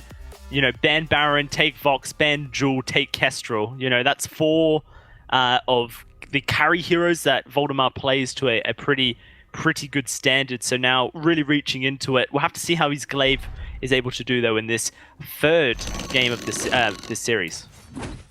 He's actually going to make an invade with Bastion here. They do take away that forward healing camp. Voldemar will get his hands on it, as Mr. Keiko and Dark Ghost were actually sharing experience in the backs here, which is very interesting because that's not something that you generally tend to see done so much these days, and it's going to limit Dark Ghost's level 2. And the fact they get that front camp stolen away means there wasn't the ability to collapse because the map position wasn't there for Mr. Keiko. He was already at the back, so couldn't make a flanking position to come down. So an immediate advantage being handed to Avalanche, albeit not a huge one, but they're going to get the central treant as well, which is going to help Radhar accelerate his experience advantage over Dark Ghost as well. Yeah, Dark Ghost still sitting at level 1. Will be looking to clear his backs here, get that level 2 as quickly as possible. Look at Radhar already in lane, and Perez taking a bit of a beating for it. Avalanche just looking to try and snowball a bit of an early lead here, and they can certainly do so. Be it a small advantage to them, the window of opportunity perhaps is closing, or already has done so. Very interesting game this one will be. The Arden over Lyra priority for Team Queso. I certainly can see why you would want it. Trap the Celeste, or perhaps separate the team from the Celeste and try and keep this Baron at bay, but you will be lacking the heal that we've seen Grace be able to output. Yeah, once this gets to the late game, you've got the ability to consistently output huge heals from Grace. The lucky thing is that Mr. Keiko is very, very competent on Vox and will be going for a Poison Shiv, which is, his ability to then shut down some of the healing, at least onto those key targets, depending if he's attacking the right target getting hit at the time. So you can see he's gone for Boots. Yeah. As an early item, by the way. I don't know if we touched on this, but that's probably specifically to stop himself being isolated by those afterburns in the early game. Want to make sure he has the ability to get away from Grace once she uses the Benediction, because a very good combo with Grace and Glaive is using Benediction to slow the target and then using Glaive to afterburn them once they're already slowed. So Mr. Keiko doesn't want to get locked up by that easily. Yeah, and when you consider that the core collapse from Radha can just hold him in place as well in the terms of a gank. Being able to swiftly move around a team fight and out maneuver the skill shots or the CC certainly can come in handy. Dark Ghost looking to contest this central treant. Will go over to Radha though. Glimmer shot wasn't quite enough to secure the kill. Mr. K Cool back to base, going to just outright buy that poison ship at the 3-minute mark here. And so now we'll be able to apply the mortal wounds to his opponents. You have to expect that Voldemar on this glaive will be going into a poison ship similarly, just so he can try and deal with the Vox, although, you know, I've seen a lot of people suggest that perhaps poison ship not necessary when you aren't specifically against Elira or Grace. Yeah, a lot of people were sort of saying on Breaking Point often just better, but also the fact that, you know, any sustain added to Glaive's kit and the natural sustain that Glaive's already got does make him more durable in fights. And that might be something that they are looking to use effectively. Gonna give a look over to Bastion, where he goes with his build. He's going to prioritize early cooldown reduction to give him more ability to get those heals off in team fights. Are we going to see him just go straight up towards an Atlas Pauldrons to try and shut down Mr. K-Cool? Are you going to see him go for something like a Crucible, just in case he needs to bail his team out of a Gauntlet? His second item choice is going to be very interesting this game, in my opinion. Yeah, he's currently taking a very huge brunt of damage from Dark Ghost there. Both these captains with the fountains nice and early, Scoundrel. Currently Voldemar lurking in that bush, though the Resonance will spot him. Team Queso very happy to just clear the wave, it seems. They don't really want to take huge all-out team fights before the Gauntlet unlocks. I feel like Avalanche would probably take the advantage in the majority of team fights at this current stage of the game. Remember, level 8 is where Celeste is going to really start to outrange her counterpart. We didn't see it capitalized on quite as effectively by Queso last game, but... Oh, sorry, by Avalanche last game, but Radha has got that potential, especially now against a Vox as well. You know, not quite the same range as a Baron, very short range on Vox compared to most carries, and that's where Celeste can really start to do some damage. Be up to Perez to try and put pressure on with those gauntlets, like you said. And whether we see an Echo come out this game again, I don't think Echo is such a bad shout. It's maybe a third or fourth item for Perez, because that keeps Celeste under pressure. And once she works towards her own reflex block, forgot to mention the contraption, by the way. That was so dumb of me. Contraption, obviously, very, very important item versus a CP Kestrel, because you like to keep tabs on her with those scout traps and flares. That's obviously going to be the second item for Radha, for Bastion. Yes. Yeah, you can see he's already got the components for it as well. Very interesting, the ways to play into Grace. If Bastion decides to go Echo, then perhaps we see a Null Wave Gauntlet come out of Perez. You can throw the Null Wave Gauntlet onto Bastion, and Bastion either decides to use the Crucible to block it, or he doesn't block it, then the ability for the engage from Perez immediately with a Gauntlet is there.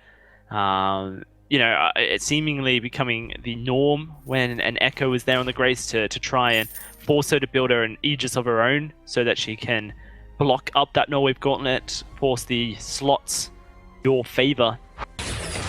Something to keep your eyes on as the game does progress in. Currently, though, it is just a very even game currently at Scoundrel. Everyone just farming up, looking to scale up. Everyone wanting to, you know, hit that late game scaling. Glaive, of course, Vox, really love it. Celeste now level 8, so those Helo Genesis have that extended range from the overdrive. Dark Ghost, level 7, going to be moving into the lane here. Has to be careful he doesn't get revealed accidentally.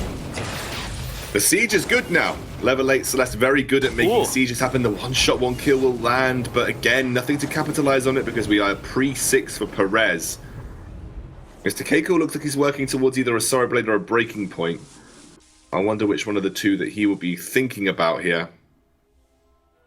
Gotta be careful. They are forced back. Seen very little action from Voldemar just yet. Hasn't really had the option. He's actually been playing very safe, clearing waves, pushing up and allowing Radha to do the work to the turret, though Radha taking a lot of damage here. This could be calls for Avalanche to back out, although Grace is almost level 6. Voldemar says, don't back Mr. Keiko. Mr. Keiko's sitting on 2,000 gold. That's why Mr. Keiko wants to back. Voldemar knows that Mr. Keiko is sitting on 2,000 gold because he's also sitting on 2,000 gold. And so if he can delay Mr. Keiko's back so that they, match each other and, just move the timings, and that puts Cyclone at a slight tempo advantage. You can see immediately looking to take this gold miner with that tempo advantage. This is very nice macro play from Avalanche. Old organization, not quite Cyclone.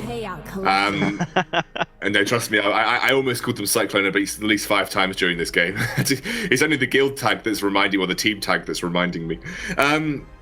They do take that off what was an incredibly good, I guess, like you said, they were stopping Mr. Keiko from going back for a specific reason. They knew that he wanted to back at the same time as Voldemar did, and they knew that if they left the lane, Mr. Keiko would then take that time to back off with Perez. They used a good flare to see if anyone was moving up in the lane, and then Voldemar was able to head down towards that, with his team head down towards that gold mine and take it for free. So it was a really nice gold mine take, knowing that they were going to be uncontested, given that they predicted and manipulated the back timings of the Team Queso lineup. I really like that. Don't get to see it too often.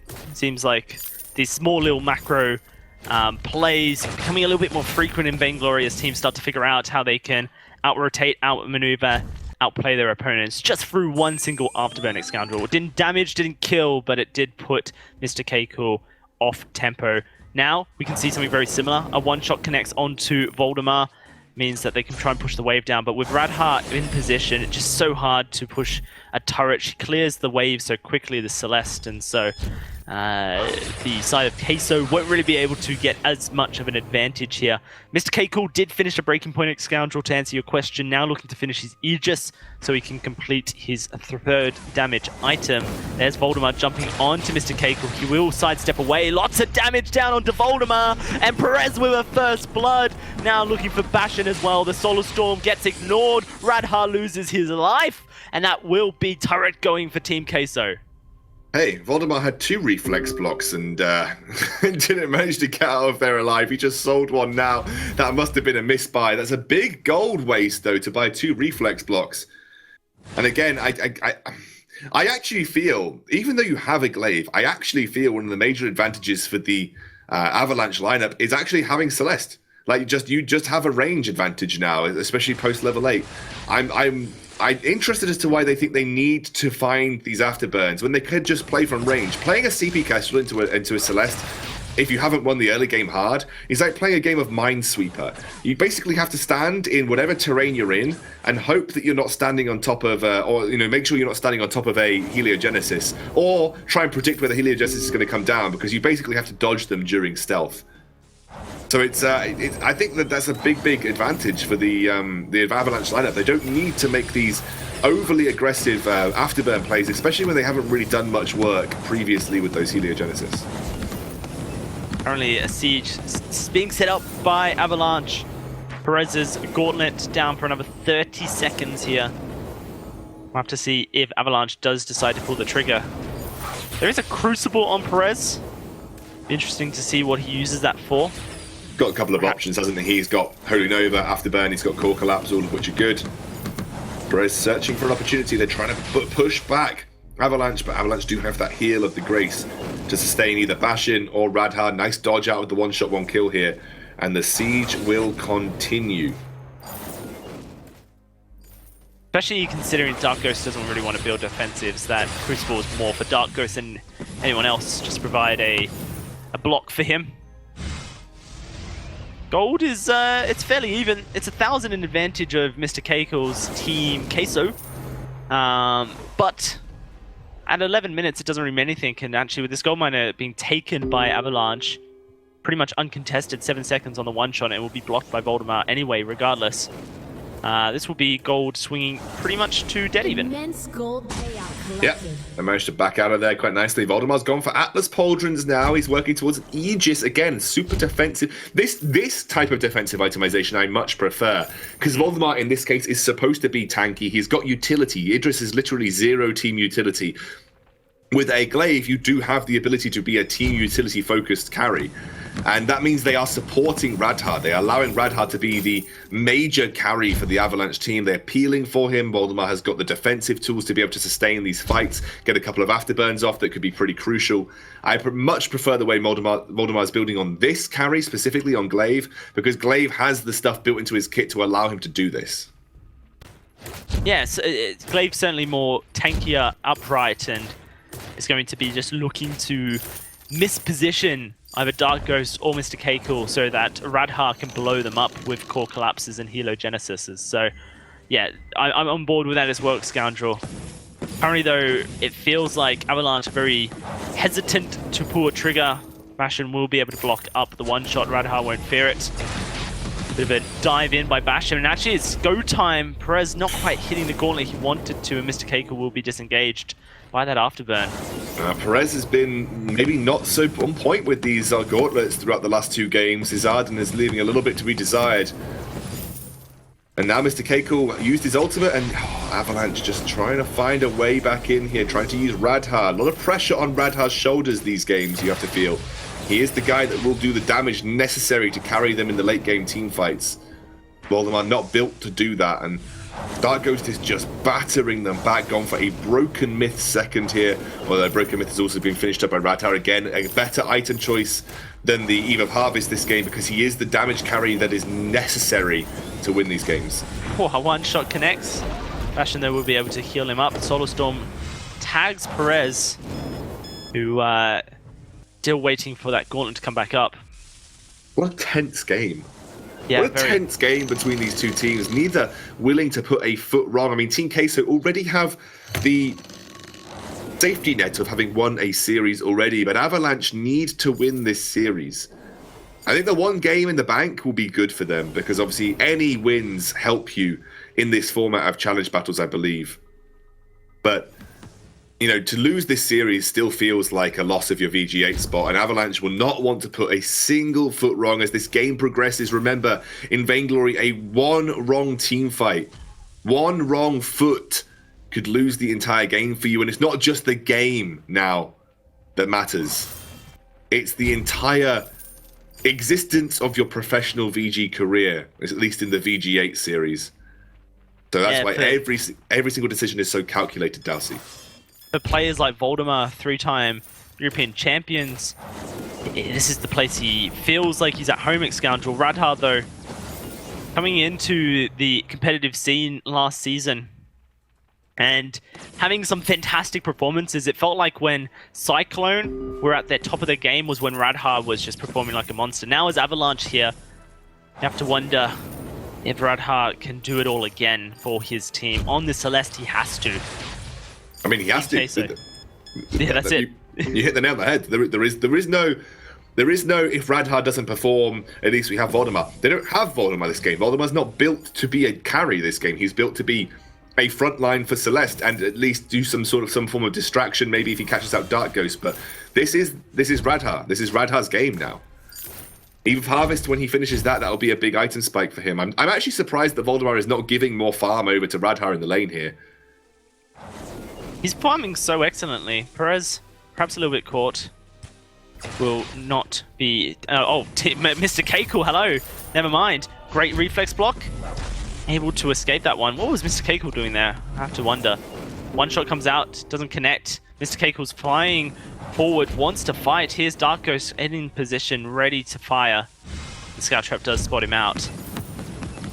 Man, a crazy, crazy game here. And, you know, Voldemar, he's farming so expertly in the lane at the moment, Scoundrel. Currently sitting at 176 at this 16.5 minute mark. That is a lot of CS for Voldemar. But you are right. If you get this Celeste ahead, then your chances win. So perhaps sacrifices may need to be made. I just want to turn your attention to the fact that Bastion is actually maxed B, maxed Holy Nova, which is very interesting because it's not a build that you often see come through.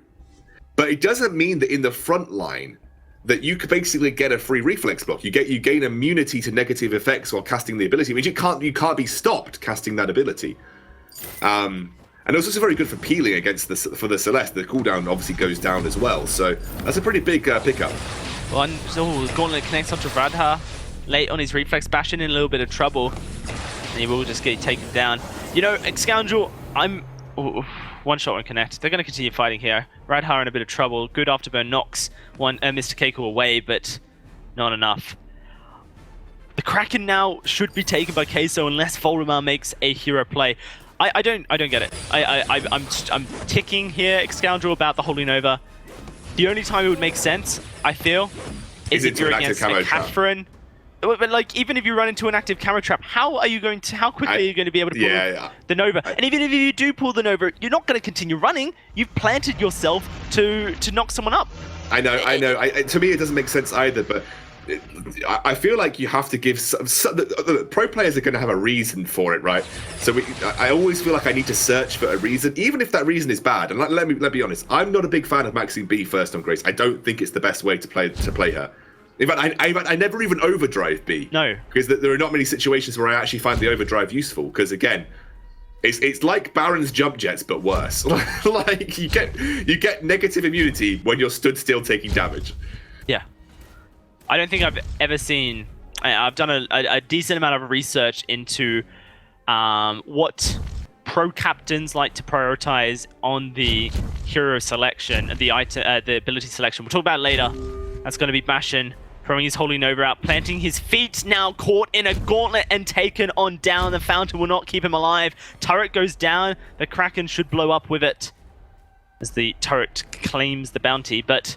Yeah, no, like this is just something that you don't often do on Grace. No one does it, and so to see it happen in such an ultimatum of a match, Scoundrel, for Avalanche here. Like I can maybe see it against a Finn, for instance. Like if you want to run in and your team relies on getting past the Finn and getting a knock-up, like I could see you boots in past the Finn so you can't get quibbled out of your Holy Nova, right? I could see that.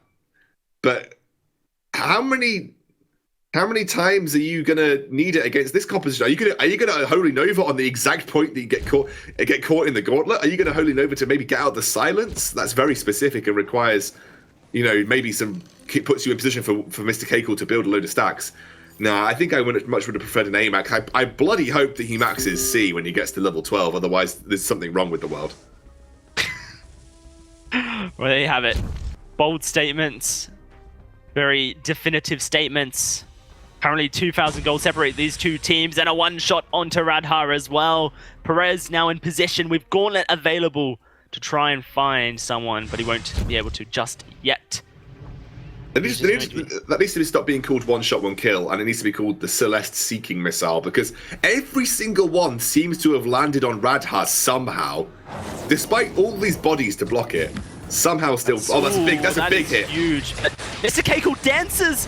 He dances like a maniac, and that's going to be Bastion caught. One shot takes down Voldemar, the one to find the kill. And it is just going to be Team Queso charging to try and find another kill, but Radha able to escape this time. Kraken is spawning soon at Scoundrel. Won't be up just yet, but I feel like I can see her creeping her way through the tunnel. There she is. Now, perhaps Team Queso take the Kraken and use it to finish the series. That was not only an excellent gauntlet for zoning reasons, it also caught Bastion during his channeling of his ultimate, which was huge. They're actually going to go in here. Oh, Holy Nova used to knock up a couple. One shot somehow finds Radha once more. And he will get the heals, but it is just going to be him losing his life. Bastion going very low, in fact. Not quite lost his life. The Kraken not fully reset, but Team Queso low enough that they will think twice about finishing the job. Avalanche find a lifeline, and that is through Radha and Bastion somehow preventing this Kraken take. The Kraken, you feel, would have been the end of the game. Darko, actually, whoa, this is a big call from Avalanche because Bastion is quite low at this point in time. As is Perez, does have his gauntlet up. This is insane. This is make it or break it. This is Avalanche looking for the Kraken. Mr. Keiko comes in. One shot flies through and it's stolen by Mr. Keiko. Voldemar in the midst of a fight. The gauntlet keeping everyone present. But Mr. Keiko so low. He needs to regen. He needs to go back and heal, and he will. Solar Storm gonna hit Dark Ghost. That's a big chunk onto him, but he will survive through it. Perhaps now he has to go back and heal. This Kraken may not find any value for the side of Team Queso, but it's a still nonetheless.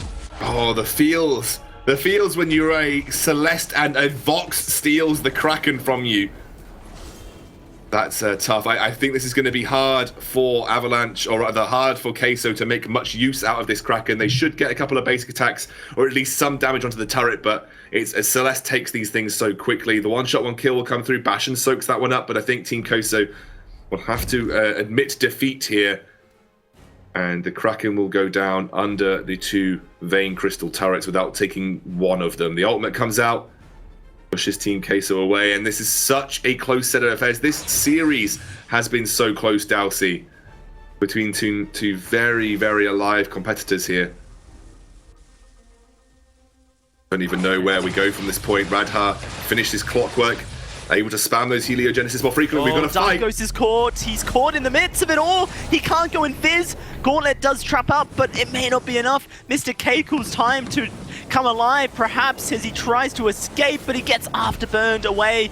This is going to be the silence thrown out. That's going to be a stun onto Perez. Mr. Keiko stacking up 11, 12 on his breaking point. Bastion's still alive, and he walks into Voldemar. Voldemar will find the kill. It's a double, an ace for Avalanche now. And with no Kraken to take, they will push down the lane and try to secure at least 2 or 3 turrets. Oh man, if Queso had won a team fight now, they would have ended the game. But because Avalanche have got so much work to do in terms of turrets, they are nowhere near. They need at least another team fight off the back of this, you feel. They might be able to get 3 turrets here. Dark Ghost probably won't be able to defend the choke point turret by himself. It will be a 3-turret sweep for Avalanche, and it means they pull themselves into the lead in terms of gold. But Keiko had what it takes to win that fight, but he face-checked the Avalanche roster, so desperate to make use of those breaking point stacks, and didn't quite find the right opportunity. One shot, one kill comes through. Choke point turret goes down. Lots of gold now. 2,000, 3,000. So much to spend for Avalanche and so little to buy for a lot of them. Oh, Perez, if he stopped it back there, that could have been huge for his team. But yes, it is just going to be builds completed now at Scoundrel. Aftershock completed for Bastion. Looking to be a damage threat of his own on this Grace. Only 3 kills to Avalanche at Scoundrel. 2 of them came from that previous... all 3 of them came from that previous team fight. That was their first team fight win. Now Mr. Keiko in a dangerous position. That was a late block, but he's able to dance away from the Holy Nova. It's going to be Voldemar taking a lot of damage. Here's the one shot straight onto Radha. The man going in once more. The gauntlet is blocked. They are now looking for Bastion instead as he starts chunking up. Caught in the gauntlet wars, but Team Queso hesitant to rush straight into the jungle. In fact, Perez looking to go back to base. He will be spotted doing so. The Solar Storm isn't going to connect with anyone, but knowing that Perez has gone back with a Kraken just spawned, it's going to be another Hail Mary take here for the side of Avalanche. And Risky. Team Queso They know it. it's risky. They know it's risky. They're going to back here, but that might give Team Queso opportunity to do the same move. Radha and Bastion will stick around because of that. Voldemar has also gone double Sword Blade, something that we haven't yet touched on. Very interesting build. Good for sustain, gives you the most flat damage possible. Again, Radha seeks out the one shot, one kill, but at this point in the game, Bastion got a very short cooldown on his ultimate, able to get Radha back up to full HP. But it also means he's going to hit hard onto Dark Ghost specifically, if you can isolate Dark Ghost here for Voldemar. All the builds now reaching their final forms, and it is a standoff around Kraken once more. The next fight wins the game for these teams. Mr. Keiko. Bit of damage onto Radha. Atlas connects as well from Bastion. But now he's forced to run away. There's the gauntlet, but it gets, stunned out by Voldemar. And it's gets stunned out of it with the afterburn. Perez now taking a bit of damage, but Team Queso seemingly wanting to charge forward. Bastion with a second ultimate. The Aftershock not only provides accelerated healing, but cooldown as well. That's a huge Solar Storm. That's now a they big can look to supernova. chase. Can they do the work is the question. Going to be Voldemar back. Everyone's backing. It's another reset at Scoundrel. in this ultimate game. What is even going on in these late game team fights? It feels like it's going to require an unholy amount of coordination from Avalanche to get a combination of CC into that key target. Mr. Keiko was looking to be the standout carrier for his team. He's gone Serpent's Mask as another sustain item. He's gone full sustain, massive breaking point stack generation here for Keiko. He looks to be the sustained carry for these fights. Oh, Atlas connects onto Mr. Keiko. That's going to be him knocked out of position, starting to run away. Needs to drag them towards these active camo traps set up. They're charging into a huge minefield. Bastion able to survive. Oh, Mr. Keiko almost taken down. Perez is actually out of range for a Fountain, but doesn't mean Fountain is still available for the side. Here comes Voldemar charging on in. Mr. Keiko was able to back. Do they just start up Kraken now? Is that crazy? I feel like it might be, but it seems like we've hit the point of insanity. I think I would have preferred to have even seen a Shatterglass for Bastion, but wow. Radhar again, but in 7 seconds he will have that heal available. Mr. Keiko will Gauntlet comes down! That is going to be Gauntlet. Does stun up Bastion, not Voldemar. Avalanche now walking away. Yes, the Divine Intervention back up again. Let's look at the cooldown. It is 16 seconds with the Aftershock Scoundrel and the crystal power that the Aftershock provides. That little bit of crystal power, just enough to increase the healing to 900. It's pretty insane, so... I think it's 200 and something % scaling on Grace's ultimate with CP. It's pretty ridiculous. They're gonna have to push the lane out here. This has been a Mexican standoff and a half between these two teams around Kraken Pit. No one willing to pull the trigger to the absolute extent. Perez is overextended slightly, but they have the health advantage here, and Avalanche know it. They want to be very careful about how they approach this. The flare comes down. That's one thing. Has not been able to farm for the last 10 minutes, Scoundrel. He's been sitting on a crystal bit for so long, continuously just investing 500 gold in infusions. He wants to finish his build. It's going to be a risky one-shot very far forward. Voldemar won't push forward. The one thing that Bastion has a problem with now is that he doesn't have a constant supply of flares. So that's very difficult then to sort of isolate and keep tabs on a CP Kestrel. You're literally using the contraption, which has a very long cooldown on its flare generation. Very difficult. They have to make every flare count in this situation. That's one of the drawbacks of not keeping a slot open for flares. Oh. Captain, that's a big catch onto Voldemar, though.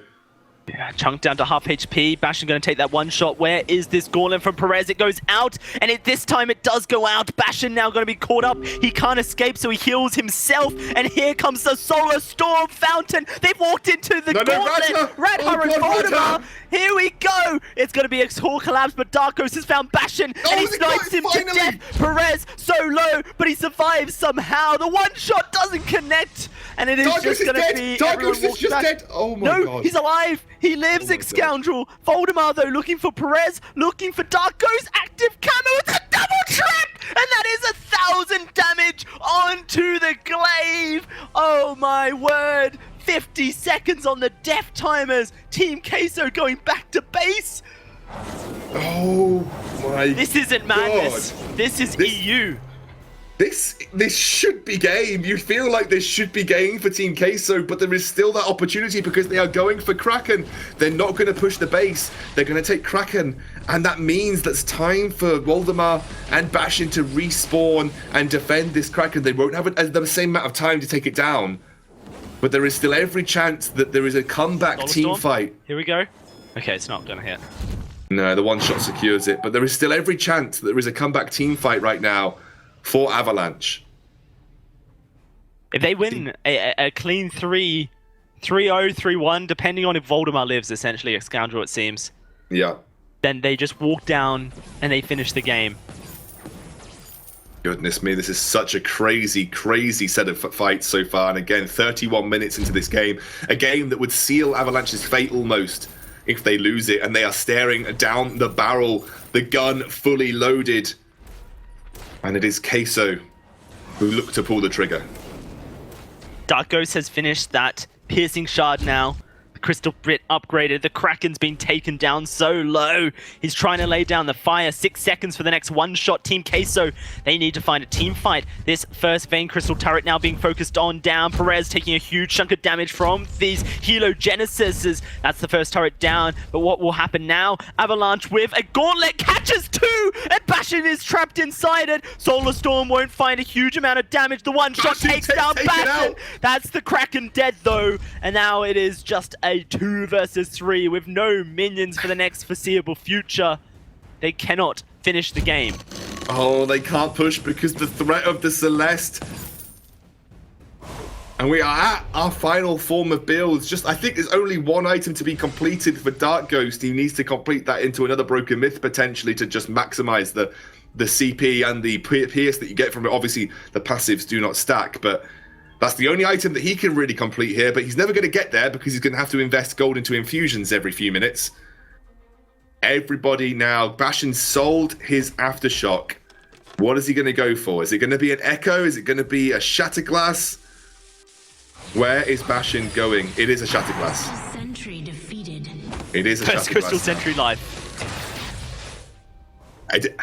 I didn't think the Aftershock was doing a huge amount, but he's gone for the Shatterglass now to give him the sort of post-1 increase in excess of Radha with 1,000 a heal. Shatterglass as well. He sold his armor. Oh my goodness.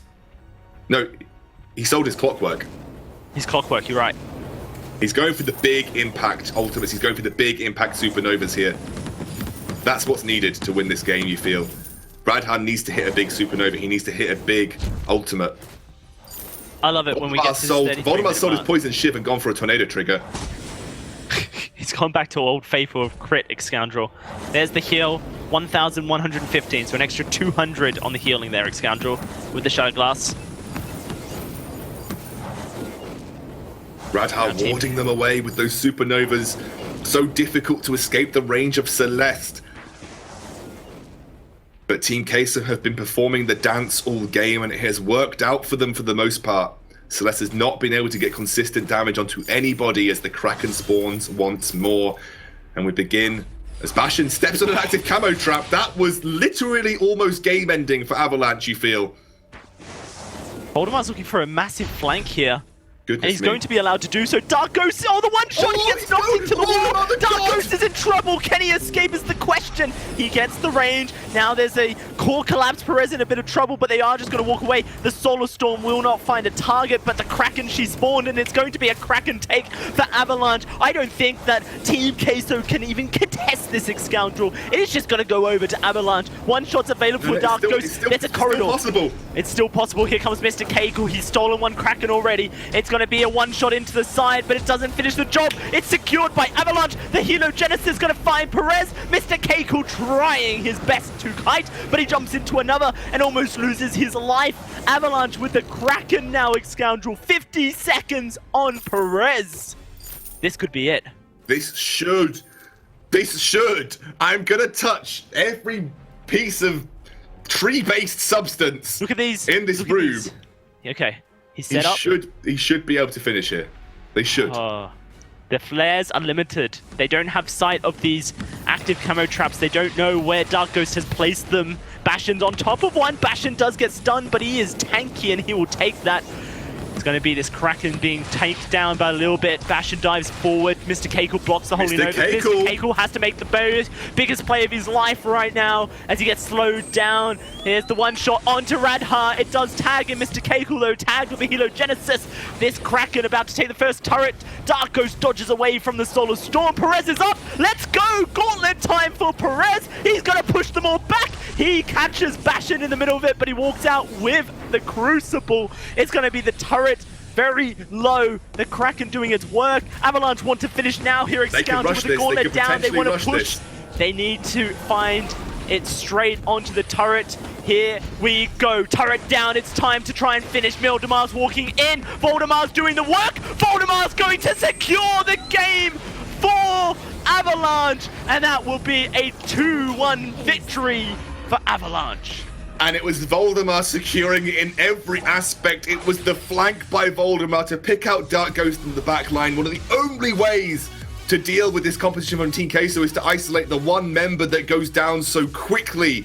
and Voldemar with the Tornado Trigger and the double Sorrow Blade picked off Dark Ghost, blew him up, and then gave them the space to take that Kraken and potentially end the game, or actually just end the game. Crazy 36-minute thriller. And, well, Avalanche keep their VG8 hopes alive. Certainly do. Incredible series. And let's throw it back to some gentlemen who've been watching eager-eyed this entire time. Munchables, please tell us what you just saw. What I just saw is a 36-minute game with Radheart 1, 2, and 3 scoreline at the end. Like, that's how low kill that game was, despite it being basically all fighting as well. Both teams just kiting back from these fights so effectively and managing to survive just for so long in each and every scenario. Yeah, it was absolutely ridiculous. I mean, the ability to kite through, but also, mistakes being made by both sides, ultimates kind of going by the wayside. We saw a couple of gauntlets that didn't really get a whole lot of work done. We saw a lot of solar storms that ended up hitting virtually nothing, but when it mattered the most, it was Avalanche that were able to find it. But what an absolutely crazy game leading up to that moment. Absolutely insane game, absolutely insane series as well. Talk me through some of these fights, Dragonborn. Well, this is really when you're starting to see Avalanche find some mojo. They're getting to fight, they're pushing through, and you're starting to see the heal potential of Grace really coming in here. They are going to find, Mr. Cool as well, get the ace. This is the first point where we actually felt like Avalanche could get back into this game, but it kept going back and forth. One of the longest games we've actually seen, all split. There's a Solar Storm, a rare one connecting, as the Avalanche starting to find some of these skill shots landing on the side here. This is actually kind of an unfortunate series of events here. I'm not sure if we're going to see it all the way through. Waldemir does... We should. I hope so, because he does try to move down in here. He looks to go and get the Arden, moves all the way back over, lands on a double active camo, deleted.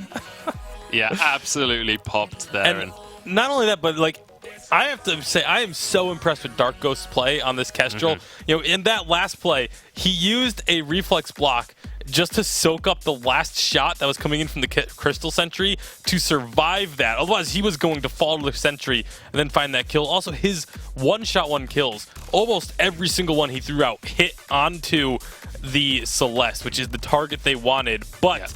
this was the play where Waldemar gets this flank. This is the game-breaking play for the side of Avalanche. Yeah, literally the game-winning play, but there was still a chance for the Queso after this. This was heartbreaking to watch because after all of those incredible one-shots all game long, Dark Ghost gets himself into a beautiful position, taking a different angle than what you would normally expect. This one-shot is not blocked. It's not even close to getting blocked. Yeah, but it's just too early and is not able to steal that Kraken away. They just needed to get a flare or something in there so he could see the health bar. But in the end, this was the final fight. This was the final push from Avalanche, and they managed to take it in the end. Everyone just charges at the Vein Crystal and just finishes things off. Yeah, absolutely incredible play from Avalanche to hang in there. This is a grueling long match for them. And we talked about, this is the dark horse. They are a team that very emotional. And this kind of victory, they're going to take this and carry this on to the next rounds here starting tomorrow. So I'm very impressed with them. I think that these guys obviously on paper are great. I think they just need to bring that together. It was a messy series, the messiest series I've ever seen. But all that matters is the win, and this is a really big win. The first Vainglory A team to actually pick up a win in the series here today. Absolutely, and it was, as you rightly say, a messy one, a 2-1 victory, but a victory nonetheless. Yeah, I mean, it was so back and forth. It really could have gone either way. So hopefully for Queso, this doesn't bother them too much because they were in a position to win this. They were playing incredibly well. However, going into tomorrow for Avalanche, while obviously you feel good about this win, you still have work to do. You still need to win tomorrow. And the big thing that I want to focus on for them tomorrow is I want to see Bastion playing a lot better than he did today. I was not very impressed with any of these 3 games from Bastion. The first game that they won when he was on the Finn, they won kind of just because the Finn just is Finn in general. But the other 2 games, his Lance, I don't think was very good. The Grace, there was a lot of mistakes. Going for the overdrive on the Holy Nova. I have an idea of why you go for that against Kestrel. Can't really get into it too much now, but definitely want to see him step up more tomorrow. All right, so still a lot of room for improvement, but they get the victory nonetheless here today. Let's take a look at our points as we round out day 1 for Europe. Calamity sitting pretty right at the top. We've got Calamity, Queso, and Salty Potatoes all in that top 3 right now. This is subject to change. We still have 4 more games to be played tomorrow that will decide things. But Reliable Union, I believe, are 100% out of the running now. But both G2 and Avalanche can still make their way back into that top 3. But all 3 Challenger squads right now looking great so far. It's looking fantastic. Final thoughts on day 1 before we move on into the American games, guys. Just really impressive stuff from Calamity Reborn. I believe, on the opposite side of the Reliable Union story, they should be guaranteed a spot in Vainglory 8 next split with the 4 points they picked up today. So I think they absolutely came out of the gate. We were expecting them to do extremely well, and they have done just that. And they looked exceptionally clean as well. Final thoughts, Dragonborn? Oh, I'm really impressed with EU. I'm really impressed with Calamity Reborn specifically. I think that their meta fight, their mechanical skills, their ability to be very aggressive early, this is something that we praise North America region for, we praise maybe East Asia for, and to see this team do it, I think they're going to be a huge splash into the Vainglory 8 on the EU side, and definitely going to be a team that, if they could go full force to live finals, they're going to be a team to watch out for. They certainly are. There's a lot to watch out for here in Europe, but that is going to be the end of the day for today. We'll be back first thing tomorrow morning, once again, the same time as today. But we're going on into the North American region right now. We have some incredible matchups coming towards your screens. Make sure to join us. We'll be on twitch.tv/VIS League in a few minutes' time. Thank you very much for watching, and we'll see you later.